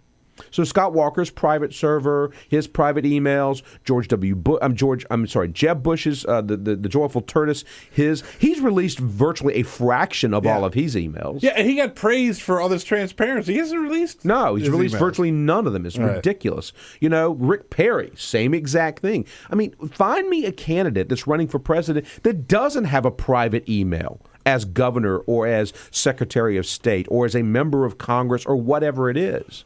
They all had it. Yeah. And they want to be president. Yeah. Do we actually expect a president of the United States to not have a private email? Now, what we do expect is for them to protect secure and you know, intelligence information. We expect that. And at no time do we know. At no time has anyone with credibility said that Hillary Clinton exposed state secrets. At no time. One IG has suggested that she's done that, but the others have said, no, that has not happened. And so that's ridiculous. Why don't you give us a call, 866-55-PRESS, 866-557-7377. I spelled out press for you because you sometimes can't spell, nor can I. Thanks to Peter for pointing that out to me. 866-557-7377. We do have some listeners in Mississippi who need a little help. Well, listen, in South Carolina, and by the way, upstate New York. Thank you very much. I've been up there. It's amazing what you can buy in a grocery store in upstate New York. And so this email thing is all about transparency. It's all about making sure that everybody is held to the same standard. That is my theory on this. That's where I'm at. So I want you to think about that, listeners, and we will be back in a little bit. Thanks. On your radio, on TV, and online. This is The Bill Press Show.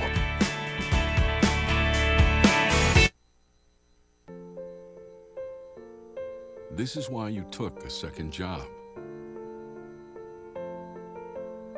While you taught yourself how to fix the plumbing.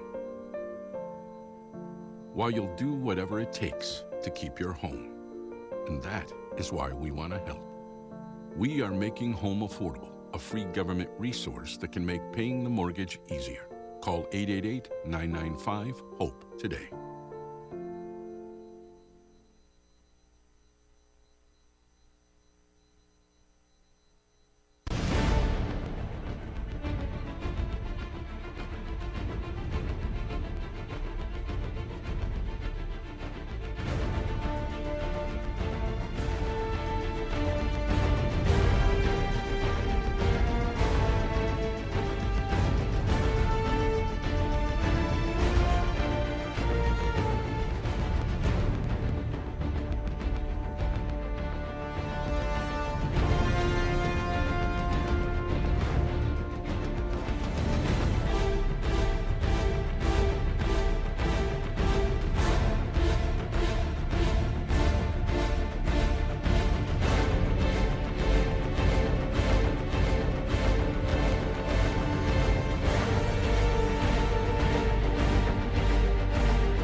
So, same time next week? Well, of course. Put away a few bucks, feel like $1 million. For free tips to help you save, go to Feed the Pig.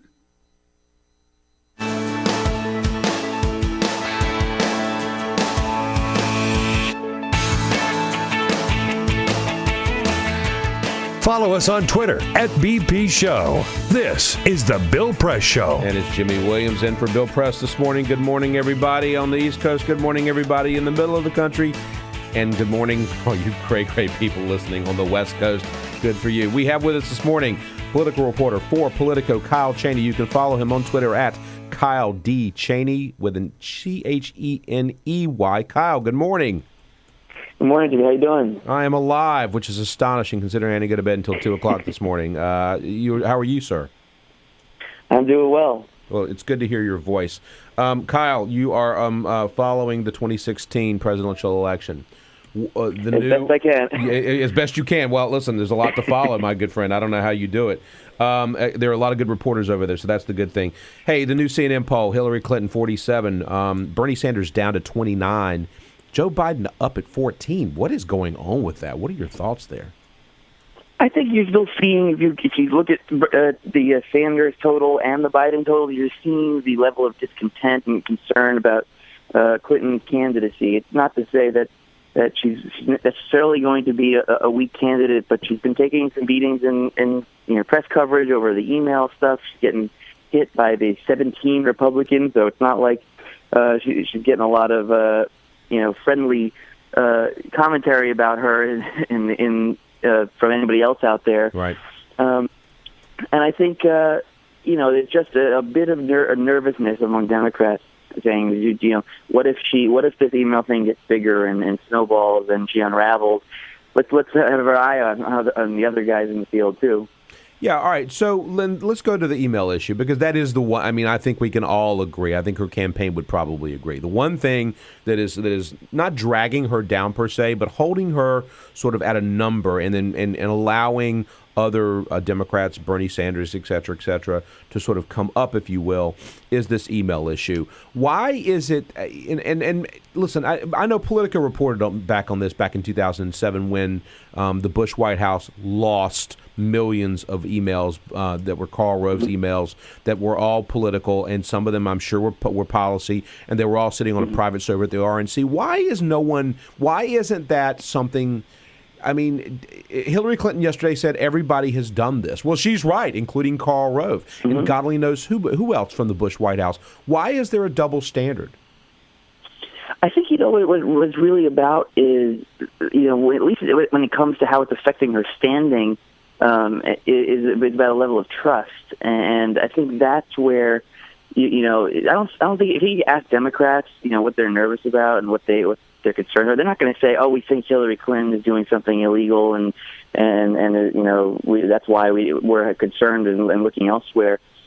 I think it's more that, again, there is this perception that fairly or not, that Clinton is part of a dynasty, that she's sort of been a little bit removed from the normal America, and this email situation plays into this fact that there's a separate set of rules, and that's I think why you get a sense of discontent among Democrats, why the Republicans are jumping all over it. When you hear Republicans talk about this, they're not saying, "Oh, well, maybe she did something illegal." I mean, they are saying that, but what they're really saying is, how can we trust her? They say the word trust over and over again because they know that that's where she's vulnerable. There's questions about, can we trust Hillary?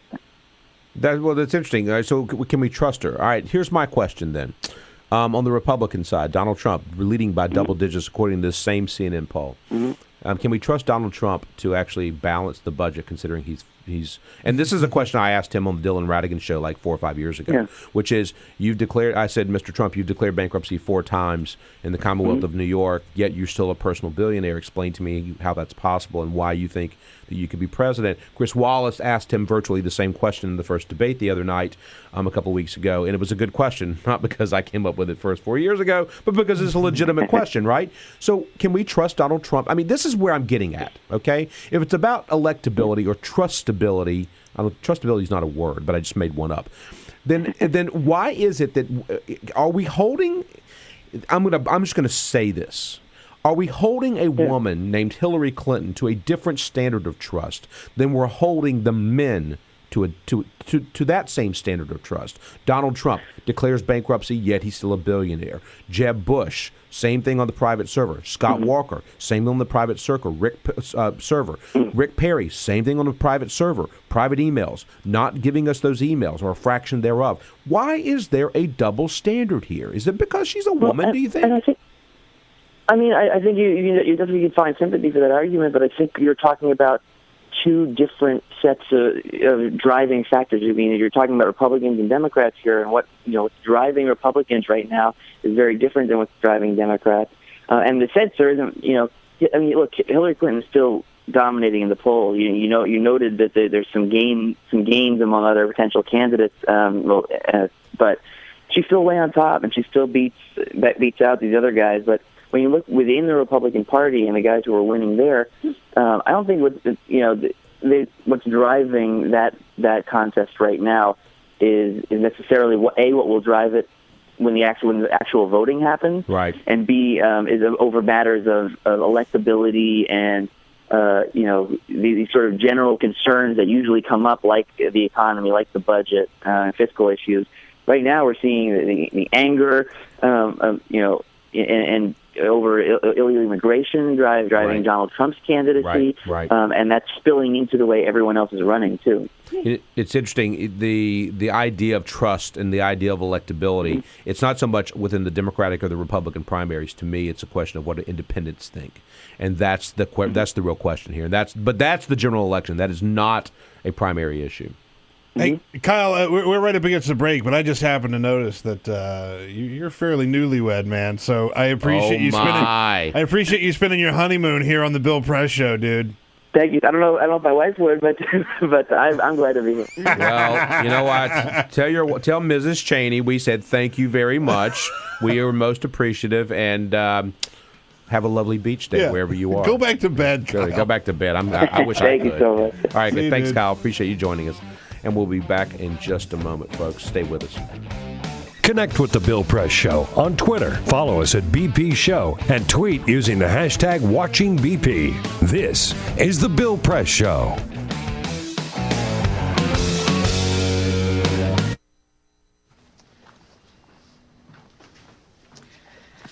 All right. I know this isn't any fun to talk about, but we should. Okay. So who's going to do what? I'll pack the dead batteries. Great. I'll only put what I don't need into a duffel bag. Perfect. That's totally unhelpful. No problem. Meanwhile, I will try to comfort everyone by speaking in a calm voice. And I'll try to get the generator going without any gas. Oh, let's not forget the cell phones, which probably won't work. Right. And who is going to handle supplies? I can forget to do a list for us. Thanks, pal.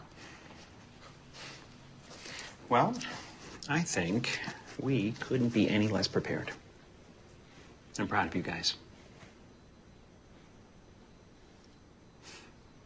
Talk to your kids about who to call, where to meet, what to pack.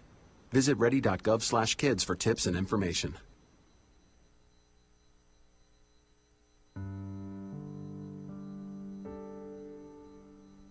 A few years ago, plastic bag waste in our city came to a tipping point. It was clear we had a bag problem. My department was tasked to reduce plastic bag consumption. We needed to come up with ways to change human behavior. So we asked ourselves, Should I get by? What do people really hate? Yep. Getting punched in the stomach. Preliminary studies showed that the consequences weren't severe enough to warrant behavioral change. Actually, can I get that double bagged? So we thought, what do people hate more than getting punched in the stomach? Kissing Helga. Big boy. People didn't find her so offensive after all, so we had to get creative. How many bags? Okay, now, pour this ice water down your pants. We tried everything.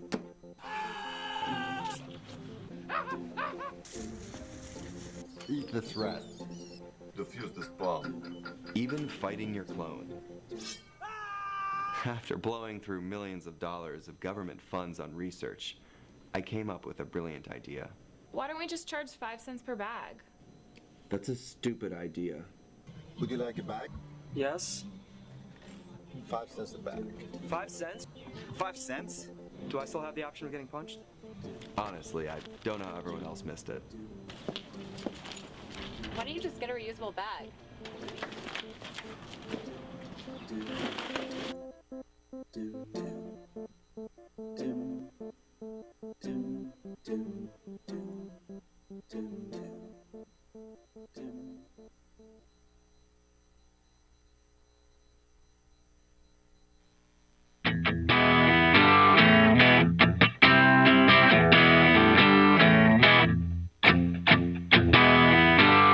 This is the Bill Press Show. And it's Jimmy Williams in for Mr. Press this morning, who is with his family on vacation. See, here at the Bill Press Show, we are about family values. Oh, of course. We are indeed. It's also that August season where everybody goes on vacation. Bill takes vacation, Lisa's on vacation. I'm going to be gone a little bit next week. Right, We're on. It's great, right? That's exactly right. But speaking of family values, we are also about fairness here at the Bill Press Show. And I just, before we head into the 8 o'clock hour, I want to wrap up this thing on the email hypocrisy, the double standard.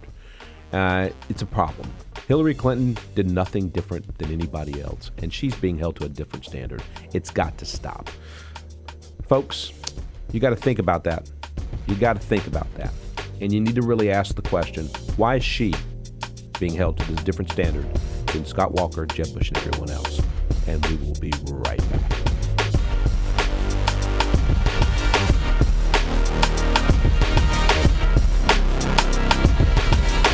This is the Bill Press Show.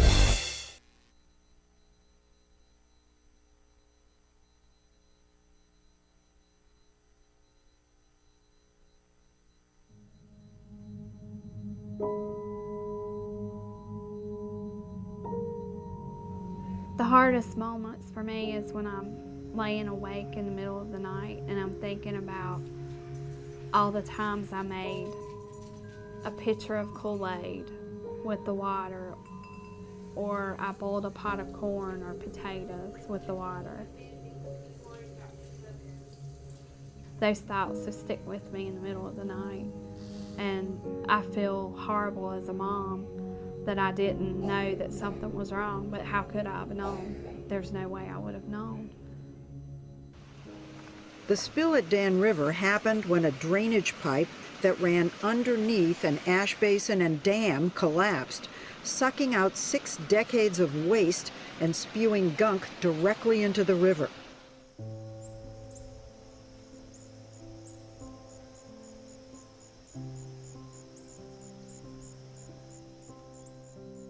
My husband and I just kind of looked at each other like, should we be concerned? We live right next to an ash pond, and this was coal ash spilling into the Dan River, and we learned at that point all of the toxins that were included in coal ash.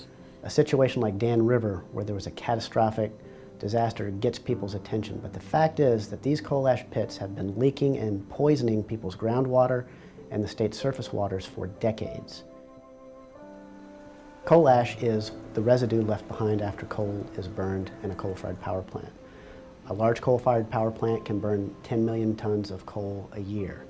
When the organic matter in the coal is burned away, what's left behind are these trace minerals, things like arsenic, lead, mercury, selenium, and chromium. And these are highly concentrated. The coal ash can have concentrations of these contaminants that are 10 to 100 times greater than the level in the coals themselves. Coal ash pond number 1 is right behind my house, literally pretty much in my backyard. We were approached by a neighbor who was wanting to have their well tested, and we decided that maybe we should have ours tested as well. They found hexavalent chromium at 4.5 parts per billion. So in talking to the residents, we have discovered anecdotal evidence of an extraordinary number of cancers for this fairly small community. Some of us in the community got together. We started kind of talking about all the cancer that we've seen in some of our family friends in this community. I think we had somewhere in the neighborhood of around 70 names. So we had some help from our river keepers putting a map together, and it was a little shocking to see it. You know, I still have a hard time looking at it. Technically, EPA has not regulated coal ash as a hazardous waste, but it is undeniable that coal ash contains many, many hazardous substances that are hazardous, in fact, to people and the environment. And the only reason they have not been regulated as such is because of intense lobbying efforts by the coal industry and its allies.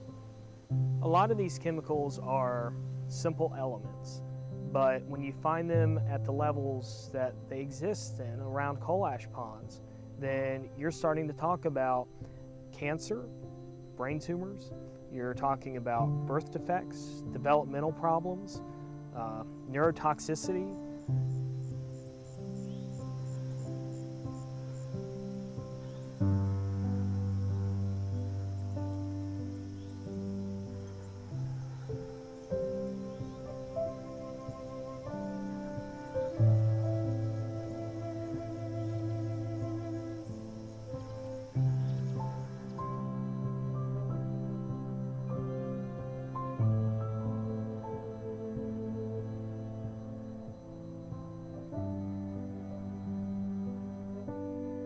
We began to look at legal options, cases that we could bring in court to protect communities and their citizens from these toxic leaking time bombs. In 2002, North Carolina enacted a public financing mechanism for judicial elections. This kept private money out of judicial elections. The repeal of the public financing program in judicial elections in North Carolina creates a dangerous precedent for all, and it gives corporate polluters and other special interests the opportunity to elect the judges that they want. And this is important for us all. Everyone should care about this, because when you think about the fact that the state and the federal government have basically abdicated their responsibility to regulate these issues, the state courts are the last stopgap. I think this is no longer a problem that's going to go under the radar. It has been exposed, and I am confident that we will ultimately, with the facts, win out and ensure that we have protected waterways. And so this is something that we all should care about. If we're worried about the water we drink and the air we breathe, we have to be concerned about money in judicial elections.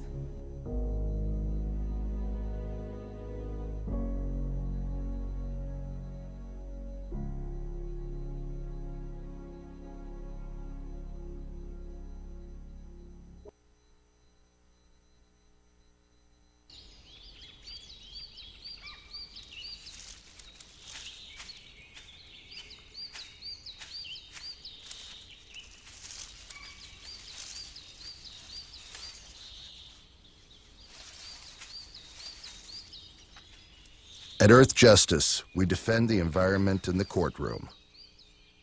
Join our fight. When you take a seat, you take a stand. Earth Justice, because the Earth needs a good lawyer. The average text takes your eyes off the road for nearly 5 seconds. At highway speeds, that's enough time to travel the length of a football field. Stop the texts, stop the wrecks.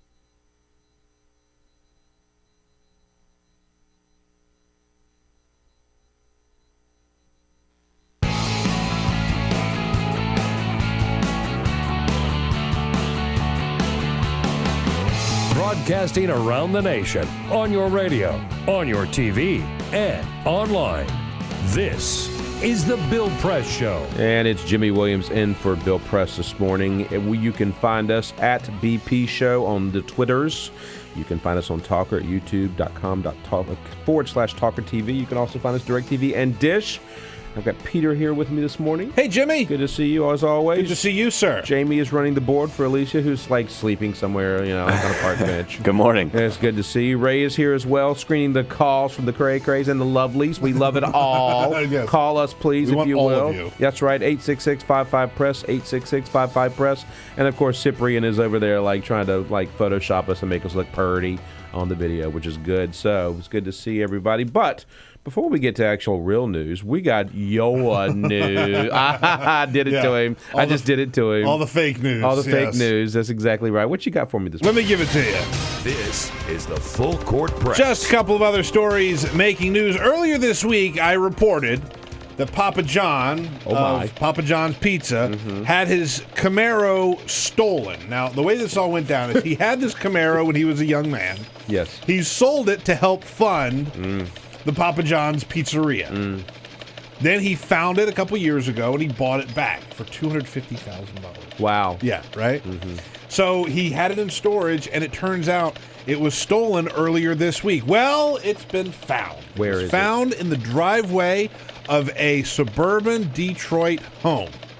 They're not releasing many details on it, but it was parked deep in some weeds. The license plate was missing, and the license plate holder was bent backwards, so someone just sort of crowbarred the license plate off. Right. So the police found it. They found the paperwork. They confirmed that it was the one that Papa John used to own. And so Papa John has been reunited with his Camaro. This is Mitt Romney's best buddy, right? Mitt Romney's best buddy, friend of the Bush campaign. of the Bush campaign, of the Bush world, and server of terrible pizza. The fact that I knew, now that I know that he drives or drove a Camaro, makes me respect him even less. Not just drove a Camaro, But kept it. like hunted it down and bought it from someone for $250,000 with a drone. I bet. I bet he found it with a drone. Probably.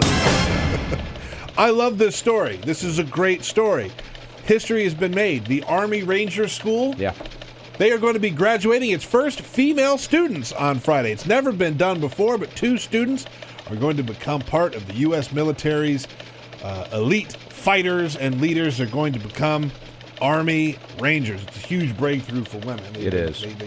No woman has made it through this course. It's a notoriously difficult course to get through. Yes, no, you nor I can make it through this. Yeah, right. Yeah, no, absolutely not. And I went to the Citadel, and I couldn't make it through it. I was covering the whole integration of women going to the Citadel at the time. So. Yeah, this is interesting because Gail Lamont wrote a great book that was on the New York Times bestseller list called Ashley's War. Pick it up, folks. It was about a woman named Ashley White who was killed in Ford combat battle in doing exactly this before it was, quote, legal. Oh, wow. And it's a fantastic read, and Gail Lamont is a great author. This is progress, I think. Cool. Yeah, absolutely. Absolutely. And yesterday, the FDA made it official. It's a story we've talked about Jesus God. many times. Flabanserin. Oh, yeah. Get used to hearing that name, Flabanserin. It is a daily pill made by Sprout Pharmaceuticals that is being called the female Viagra. It's a good thing, A, I came out of the closet, and B, I broke up with my ex-girlfriend, because I'm going to tell you something, Natalie, you did not need the Flabranza or whatever the hell this stuff was, because she was, we were in our 20s. We just, and I'm like, but I like boys, but I can't tell you. Man. I know. Do women need this? Well, here's the thing. I don't know of what I speak. Right. I don't know, but I have no idea what the hell I'm talking about. It's a whole different world with you. You need the opposite problem for men. No gay man needs Viagra. I can tell you that. Right. Jeez, exactly, this is a pill that they're calling it the female Viagra, but it works a lot differently than Viagra. I would hope.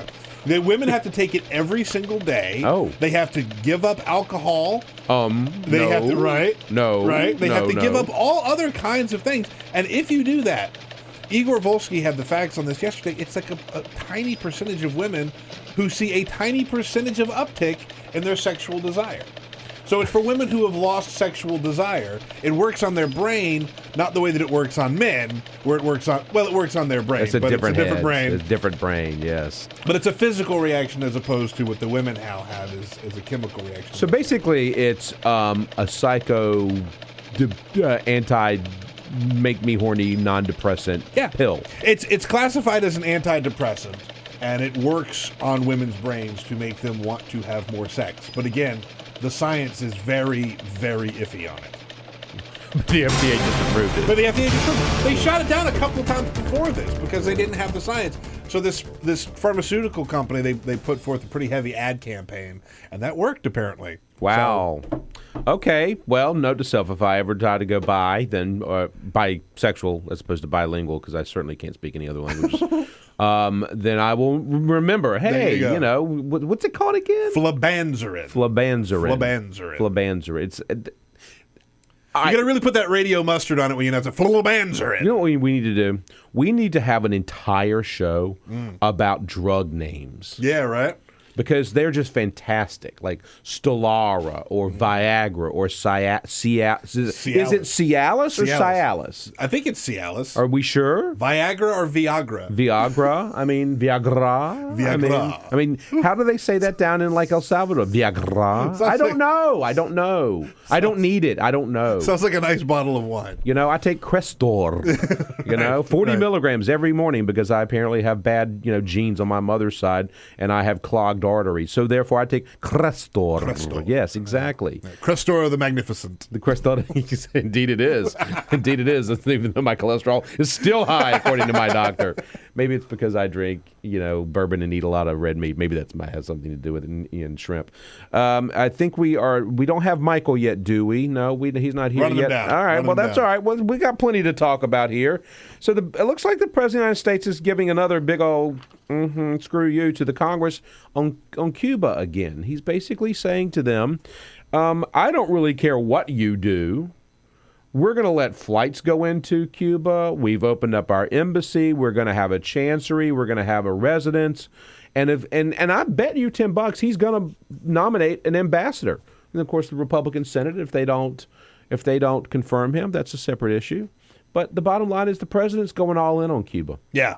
It's interesting to me to see how hard the president is pushing on a couple of different issues, right? Like we saw how much he's putting himself out there on like the Iran deal and some of the environmental stuff. But on Cuba specifically, there's a lot of pushback from, like Rubio has a real problem with it. There are a lot of other Republicans who have problems with it. But the president is very firm on this, right? Like he believes it's the right thing to do. He believes it's the right thing to push forward. And he's made a very clear case. He's like, look, what we've been doing for all these years, it's not working. Right. It's not working. So it's time to do something smarter. Make it work. See, this is the interesting thing. And this is why I think we elected the President of the United States twice. Once with 10 million votes more than the other guy, and once with 5 million votes more than the other guy. And that is because he doesn't sit around and say the status quo is okay. So the status quo with Iran is not okay. The fact that Iran is 3 months from getting a nuclear bomb, he's saying, no, that's not okay. I would prefer that we not do that. Therefore, we're going to stop that from happening and delay it as long as possible. And that's exactly what's happened with this Iran deal. And so, he's with Cuba. He's saying for 50-something years, this has not worked, folks. Yeah. Okay? It's not like the Castros went away. They didn't evaporate like Karl Rove's emails. They're still there. And if they're still there, then by God, is there something that we can do where we can, triangulate Russia and China and everybody else that's been in that country for 50 years, giving them money, giving them food, giving them oil, giving them gas, giving them everything that they possibly needed.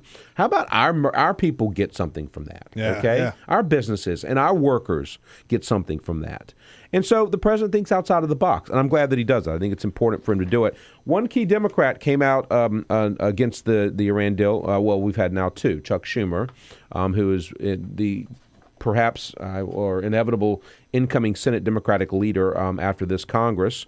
But Senator Bob Menendez, who is the former chairman of the Senate Foreign Relations Committee, he has now come out against the Iran deal.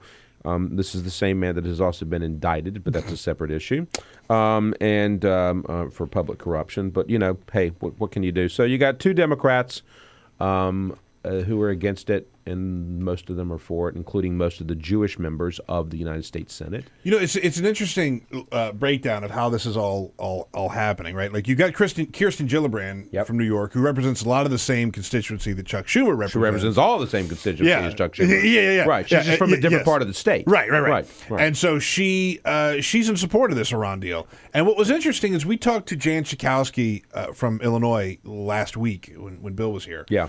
And she said, you know, we never thought we were going to get Chuck Schumer. Like, that was never somebody that we were actively thinking that, who lives in Brooklyn, who was going to vote for this Iran deal. So the fact that Chuck Schumer didn't come along isn't really a surprise. Yeah. And the president seems to think that no matter how this breaks down, that Iran deal is happening. The Iran deal is happening. They're not going to have a veto-proof. Yeah, it is happening. The reason it's happening is because they don't have the votes to override his veto, and Right. that's a good thing. When we come back, we're going to talk more good stuff, so stay with us, folks. It's 8:15 on the East Coast, somewhere on your coast, and we'll be back. The most valuable morning radio show, according to The Nation magazine. This is The Bill Press Show.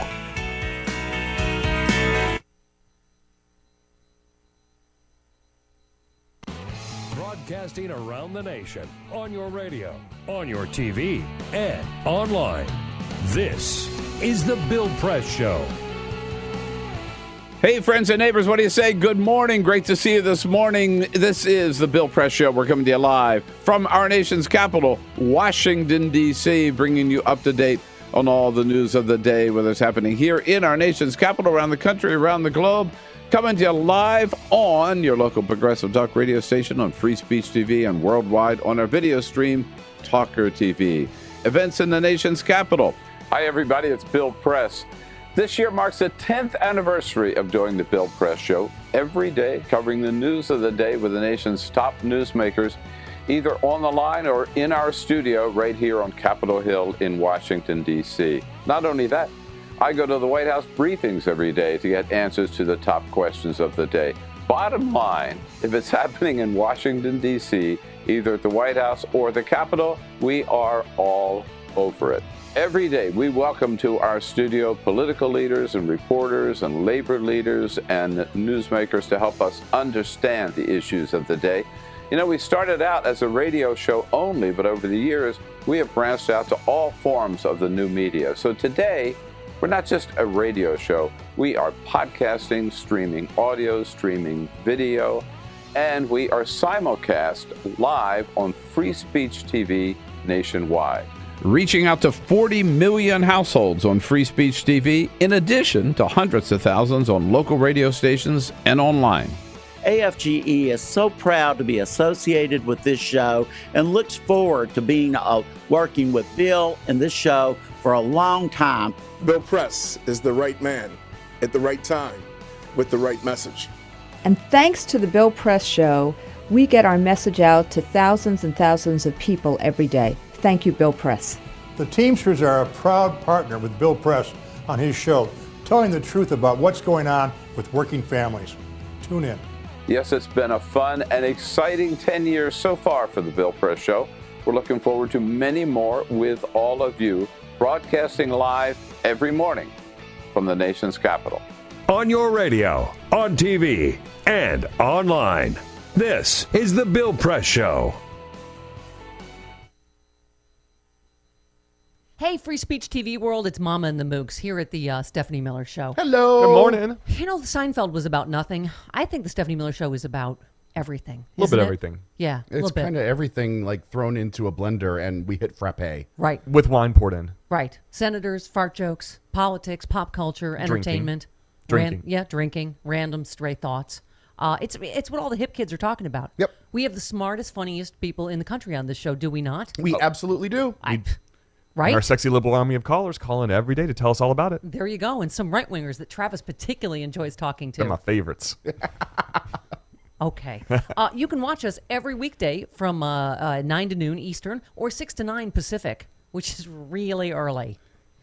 But we still, we try to, we're still pulling in people like Rob Reiner, Lily Tomlin, Frangela, you name it. You can only get it here at the Stephanie Miller Show. Mama, Mooks, fancy celebrities. And everything. And fart jokes. Free Speech TV.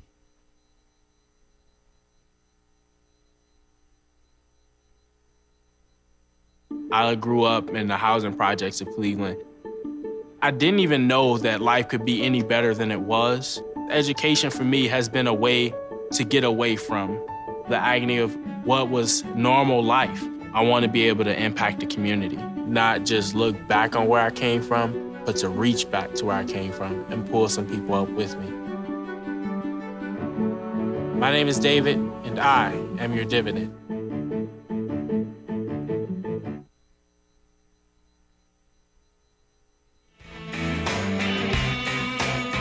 Is the Bill Press Show. And it's Jimmy Williams in for Bill Press. You can call us at 866-55-PRESS, 866-55-PRESS, or tweet us at BP Show.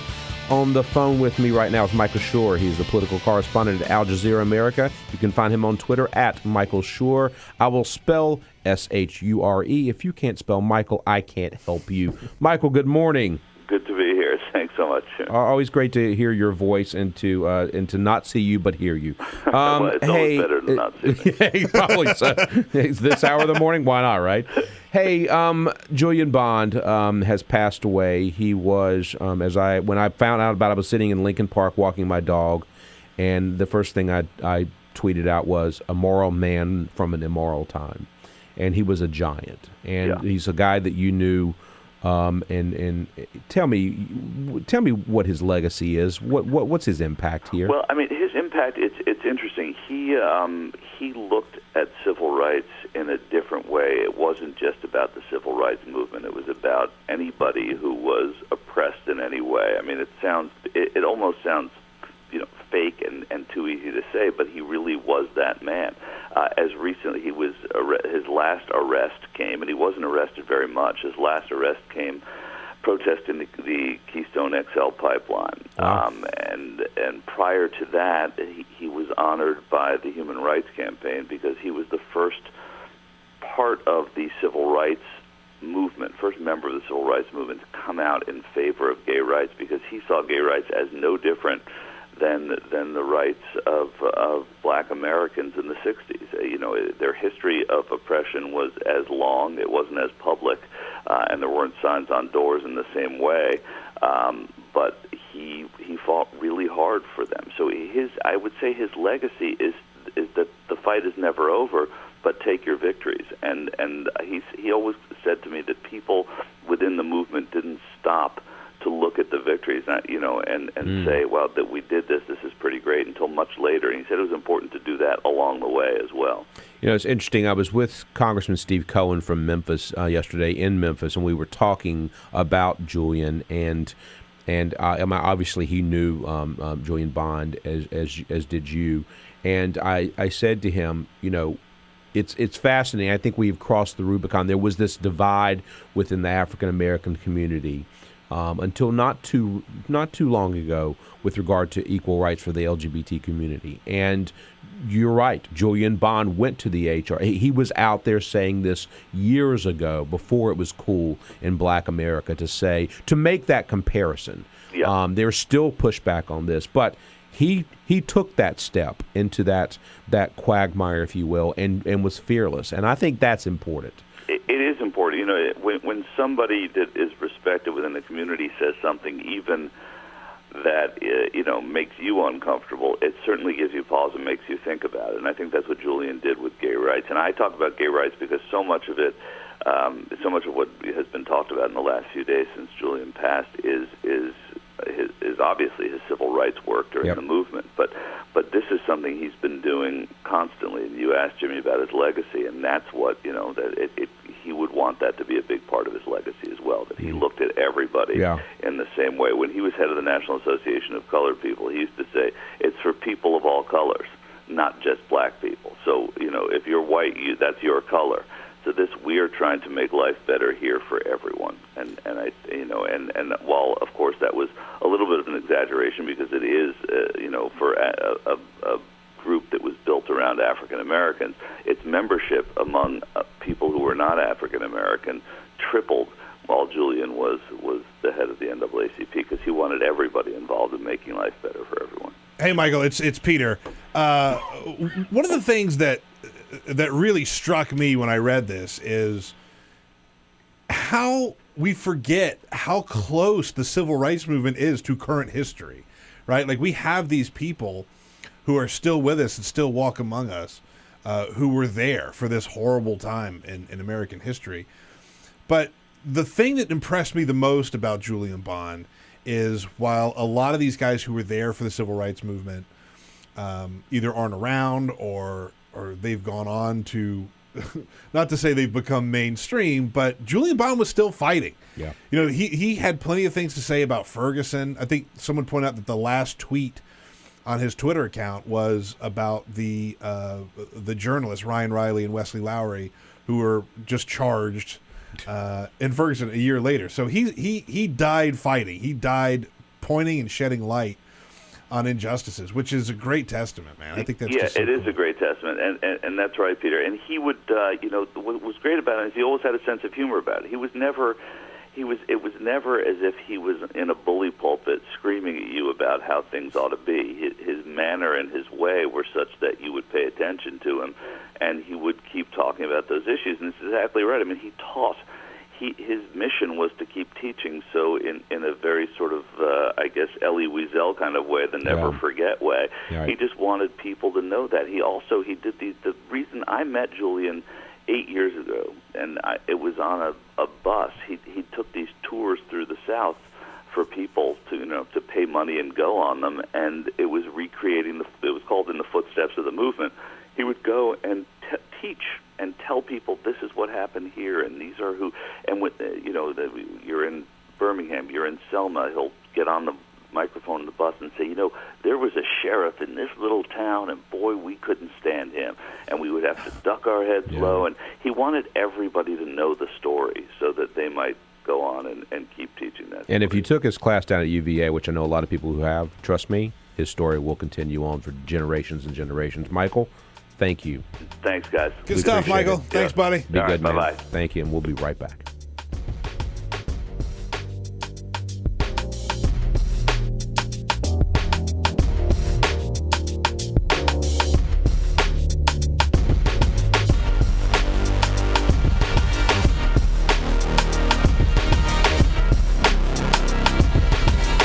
This is the Bill Press Show.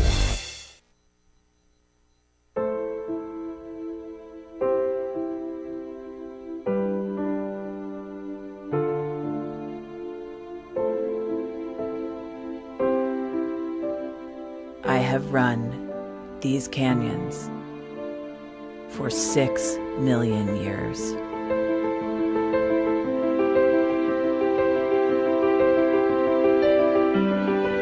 I have traveled from the Rocky Mountains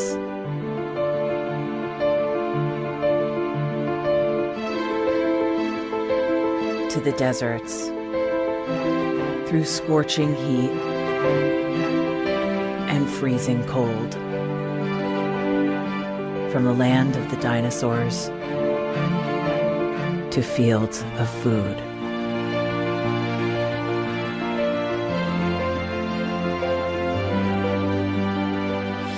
I lend my hand to 7 states, 2 countries, 9 national parks, and 36 million people across an arid West.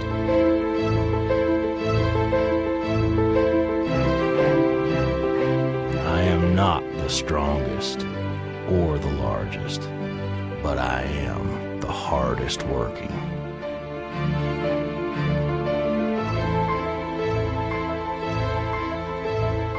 People love me. My playfulness, My beauty. my power.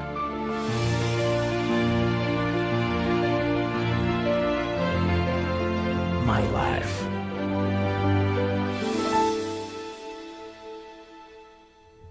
But I don't think I can offer any more. I am tired. I am tired, tapped, and tied. Of the hundreds of major rivers in the world, I am one of the few who no longer kisses the sea. Battles to harness my soul have been won and lost. Use me wisely, and I will sustain you. Use me like you have, and I will break. My name is Red. The Grand River Red. The American Nile. The Canyon Maker. I am the Colorado River. And I am the most endangered river in America.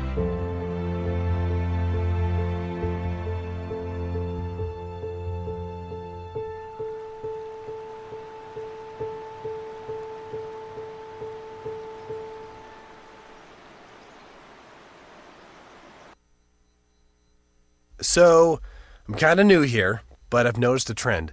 My human does this funny thing where she goes around and gets all my toys, and then she hides them in that basket by the door.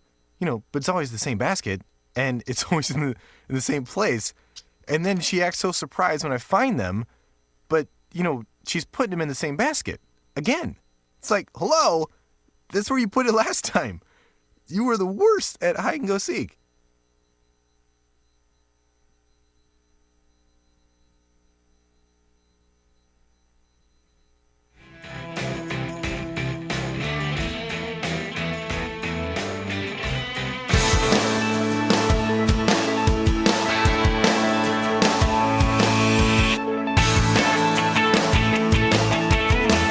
Seen on Free Speech TV and online on TawkrTV. This is the Bill Press Show. And it's Jimmy Williams in for Mr. Press, and we have Peter here, Jamie, Ray is here, Cyprian's here, Alicia's not. I'm mad at her about it. You should be. I am mad at her about it. But we also have Dave Farenthold, who's the politics reporter covering the 2016 campaign at the Washington Post. You can find him on Twitter at FAHRENTHOLD. I spelled that, Dave, because here's the deal. Until I actually saw your name here in front of me, I was like, how do you even spell that? Oh, my gosh. And I've been reading you for a long time, so I figured I'd just help America out by doing that. How are you this morning, David? Doing well. Thank you. Awesome. Glad to have you here. It's important to add the two H's to the Farenthold, the one after the A, because there is a member of Congress. Yes. Blake Farenthold. Farenthold, who just has Farenthold with only the one H there. Right. So you don't want to get. Are you related to the congressman from Utah or wherever he's from? He's from Texas. We're both from Texas, and apparently we're not related, which is incredible because there aren't that many Farentholds around. Yeah, for a long time I was the only Farenthold in Washington, and when I heard that there was a member of Congress named Farenthold, I was stunned. Yeah. Oh, perfect. Well, then the good news is you're not related to him. The bad news is well, people might mix you up anyway. Hey, you just wrote a great piece about 20 times Trump has changed his mind since June. That would be June this year. Talk to me about that. I mean, we're having a conversation, a national debate about Hillary Clinton's trustability, which is not a word. And the question becomes: this Donald Trump is flip-flopped. He makes John Kerry look like the most staid politician of all time. Give me some examples of what he's done. Well, the interesting thing for me was that it seemed like he got into this race without really having thought through what he really thought about some pretty major issues. These are not really obscure issues, pretty major issues. For instance, on immigration, he made immigration sort of a centerpiece of his appeal. And then in the beginning, people said, well, what are you going to do about all the undocumented immigrants? You know, I know about the wall. What are you going to do about the undocumented immigrants who are already here? And his answer on that it seemed like he had never thought about it before. And every time he was asked or confronted with sort of a new wrinkle, he'd make up a new little bit of the plan. So first it was, okay, we'll send the bad ones home, and we'll keep the good ones. And he never really specified how you tell the good ones from the bad ones. But then it was like, okay, we'll send the bad ones home, and we'll maybe keep the good ones. And then it was like, no, we'll deport everyone, but then we'll give the good ones a quick way back in. It was like, no, well, maybe the dreamers, the kids that were brought to this country by their parents, maybe they can stay. And then finally it became, no, we're going to send them home, deport everybody, and then instead of letting the good ones have a legal path in, we're in fact not going to give anybody a green card, so no one gets a pass. So, some of this seems like the sort of Trump has kind of a natural instinct not to be harsh on people on television when he's asked about these things. He's often, when it's him making it up, he's like, well, maybe we could find a way. But then when his policy people are the ones driving the decision, he often becomes very harsh on immigrants. So that's a great example of him just making it up, and now he actually has a very explicit plan, but it's much more harsh than he was at the beginning. Right, and including basically saying that if you're born in America, even if your parents have not been born in America, you are not an American citizen.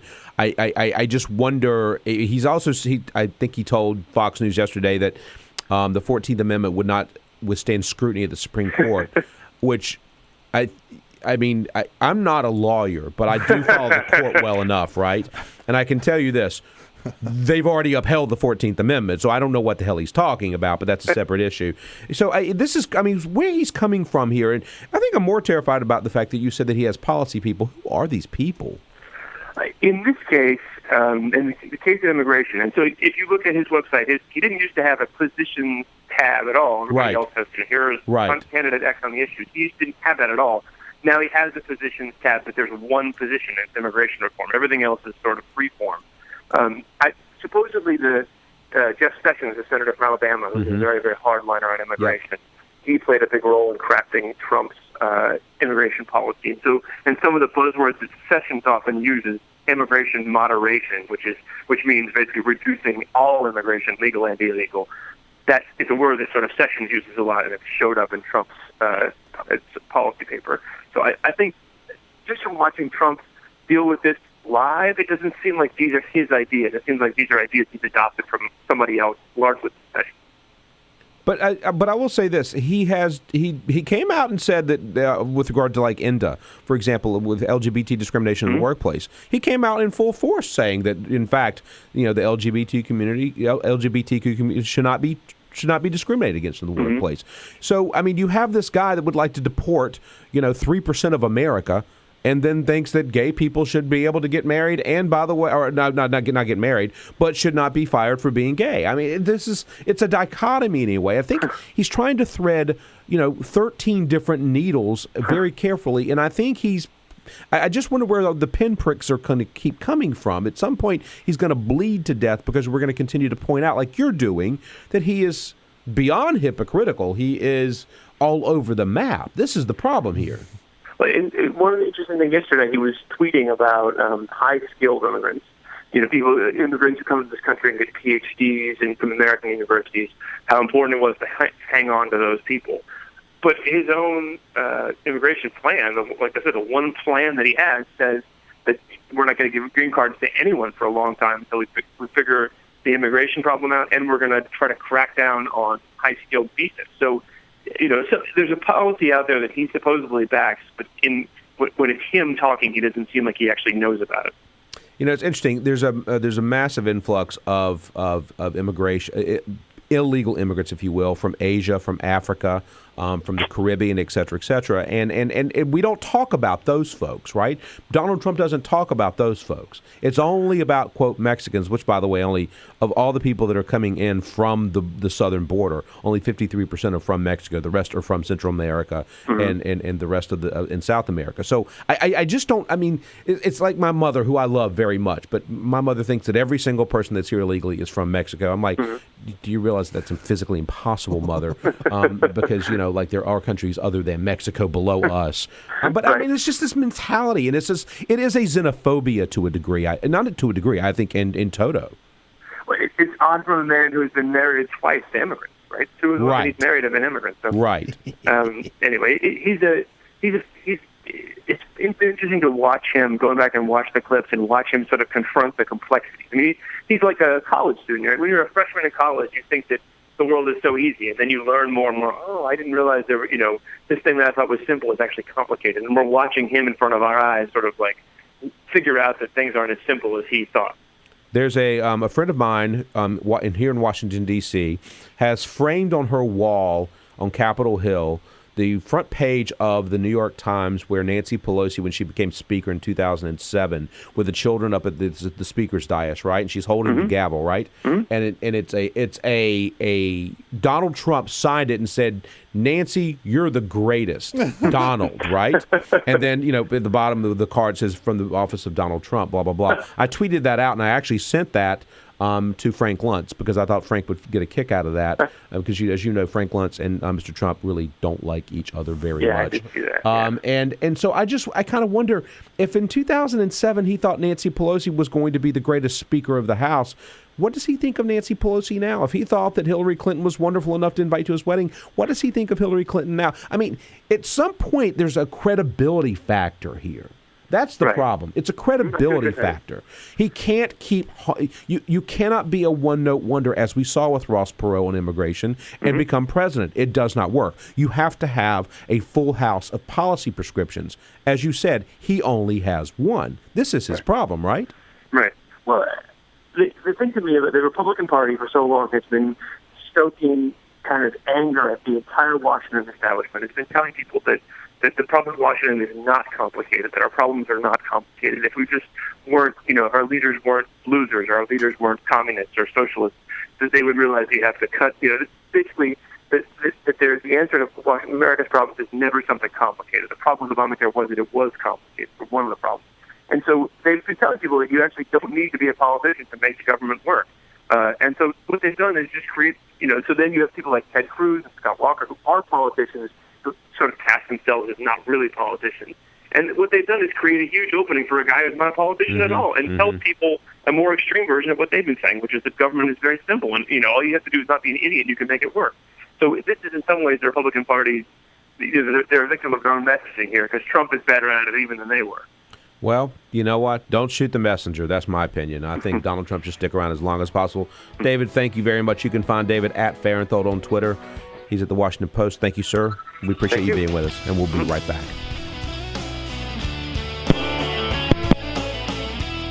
Follow us on Twitter at BP Show. This is The Bill Press Show.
You wouldn't let money just blow out of your house.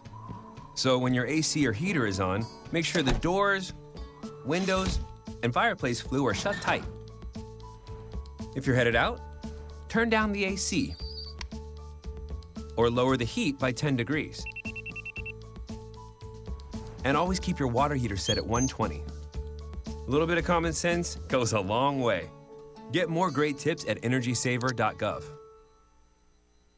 So, I'm kind of new here, but I've noticed a trend. My human does this funny thing where she goes around and gets all my toys, and then she hides them in that basket by the door. But it's always the same basket, and it's always in the same place. And then she acts so surprised when I find them, but, she's putting them in the same basket. Again. It's like, hello? That's where you put it last time. You were the worst at hide and go seek.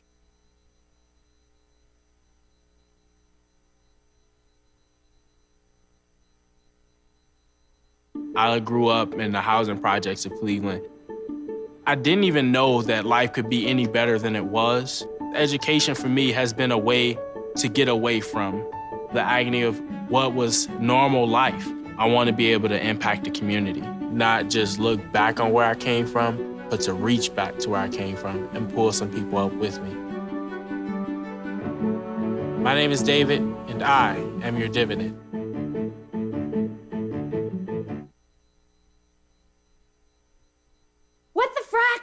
What the frack? What the frack? What the frack? President Obama, are you fracking kidding me? Reopen the EPA studies. In Texas, Wyoming, and Pennsylvania. Fracking pollutes our oceans. Fracking poisons our water. Fracking makes climate change worse. Fracking relies on toxic chemicals that cause cancer. Ban fracking now. Ban fracking now. Go on. Ban it. Ban fracking now. Please.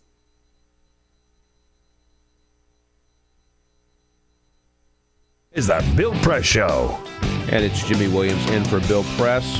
And we have something interesting happened. We talked earlier about Julian Bond and the issue of civil rights. What we didn't talk about is sort of the there's something that Julian Bond dedicated his entire life to, and this systemic racism that has been a part of this country since before we were even a country, right? Oh, yeah. And the candidates are getting shouted down on both sides. They're meeting with Black Lives Matter, with the movement, with folks from Black Lives Matter. This is important. After Netroots Nation, where I was back in July, and we saw that both Governor O'Malley and Senator Sanders were both interrupted by Black Lives Matter. Patrisse Cullors, who is a brilliant woman, is one of the co-founders of Black Lives Matter, and I sat down with her immediately after that. She was actually shoeless. She was up on the stage, and she got down off the stage, and I texted her. I said, "Where are you?" And she goes, "I need you in my chair. I want to interview you." And she said, "I don't have my shoes." And I said, "I don't need your shoes. I just need you. I need you. I need you, Patrisse." And so we sat down, and we talked about what Black Lives Matter was about and why they did what they did at Netroots. And look, I have been very upfront about the fact that what Black Lives Matter is doing is right on. Sometimes the squeaky wheel gets the most grease. Yeah. And, Hillary Clinton has now sat down privately with the folks from Black Lives Matter up in New Hampshire. Bernie Sanders has done that as well. That is good. They have interrupted Jeb Bush. I think. Have they gotten to any like the 15th tier candidates? No, I don't think Lindsey Graham. Lindsey Graham wishes Black Lives Matter would interrupt one of his. Lindsey Graham said he would have a White House filled with white men in a country club. That's right, he did. Right, he'd be a very good administration. So Black Lives do matter only if they are carrying trays. Yeah, that's right. Exactly right. I think did Wilmore? What about Bobby Jindal? Didn't Wilmore go after? We have a clip on that, don't we? And I hear they had every intention to interrupt top secret candidate Bobby Jindal. But no one could find him. In fact, if anybody's seen Bobby Jindal, please call 212-555. You're running for president. I actually find poor Bobby. I actually find who's going to end up at the bottom of the Republican list more entertaining than who's going to win.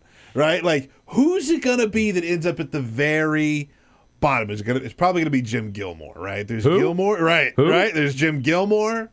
There's Bobby Jindal. There's Lindsey.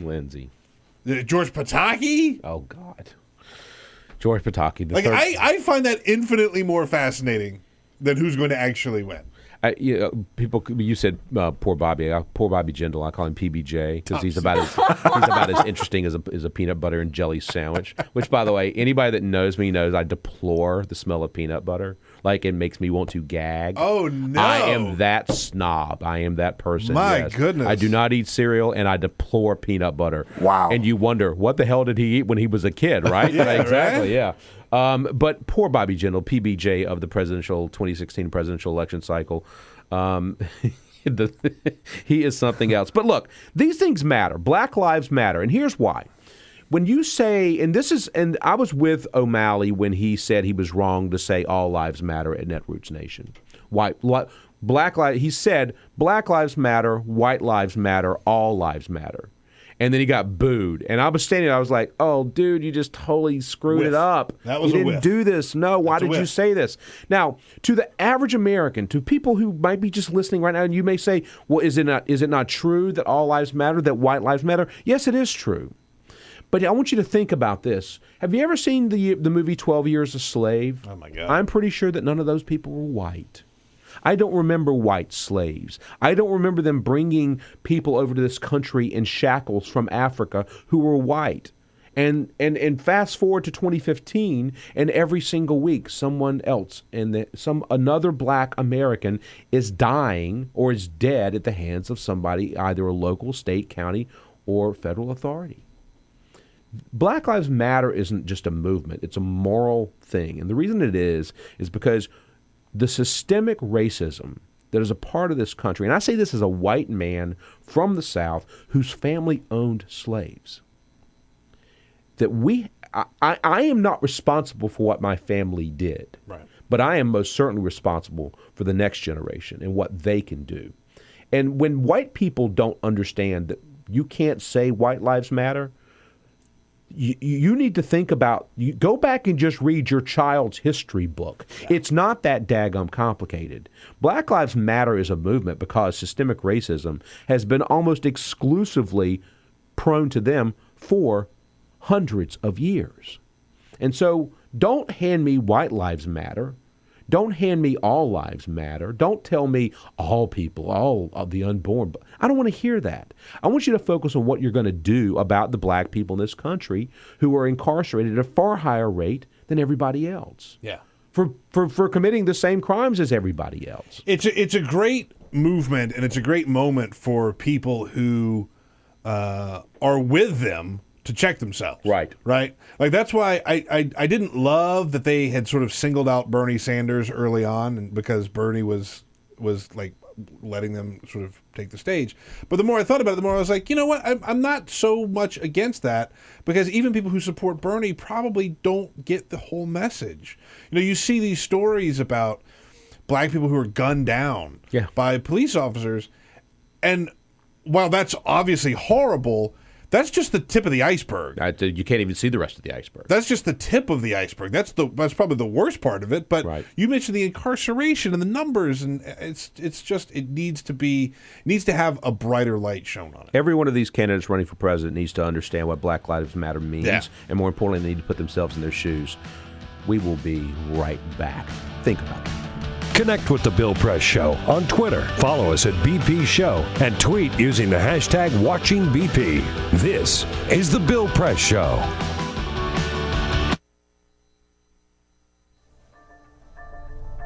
How I've been affected by gun violence over the years is through deaths of friends and family members and associates. When I was 5 years old, I was held at gunpoint in a home invasion.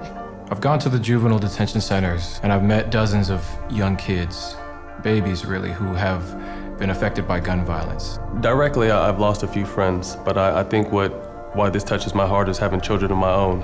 You know, I've been at parties where, you know, I had just left the party, and, you know, maybe 10, 15 minutes later, you know, I heard that, you know, somebody got shot and didn't make it.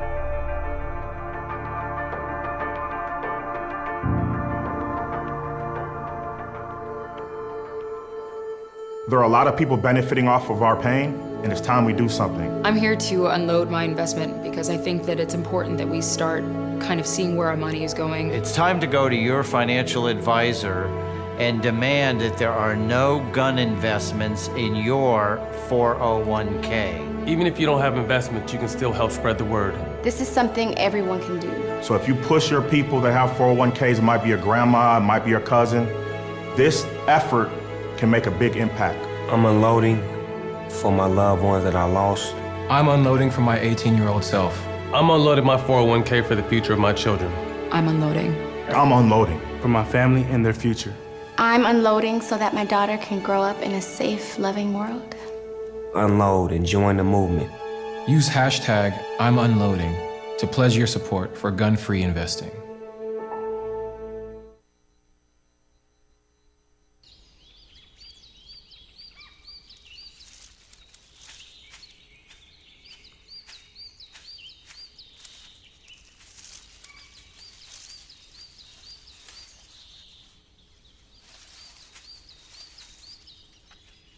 At Earth Justice, we defend the environment in the courtroom.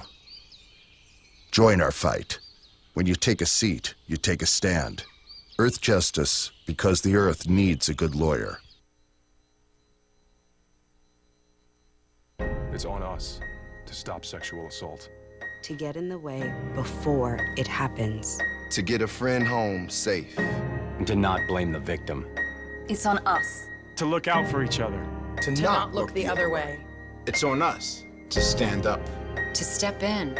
To take responsibility. It's on us, all of us, to stop sexual assault. Learn how and take the pledge at itsonus.org.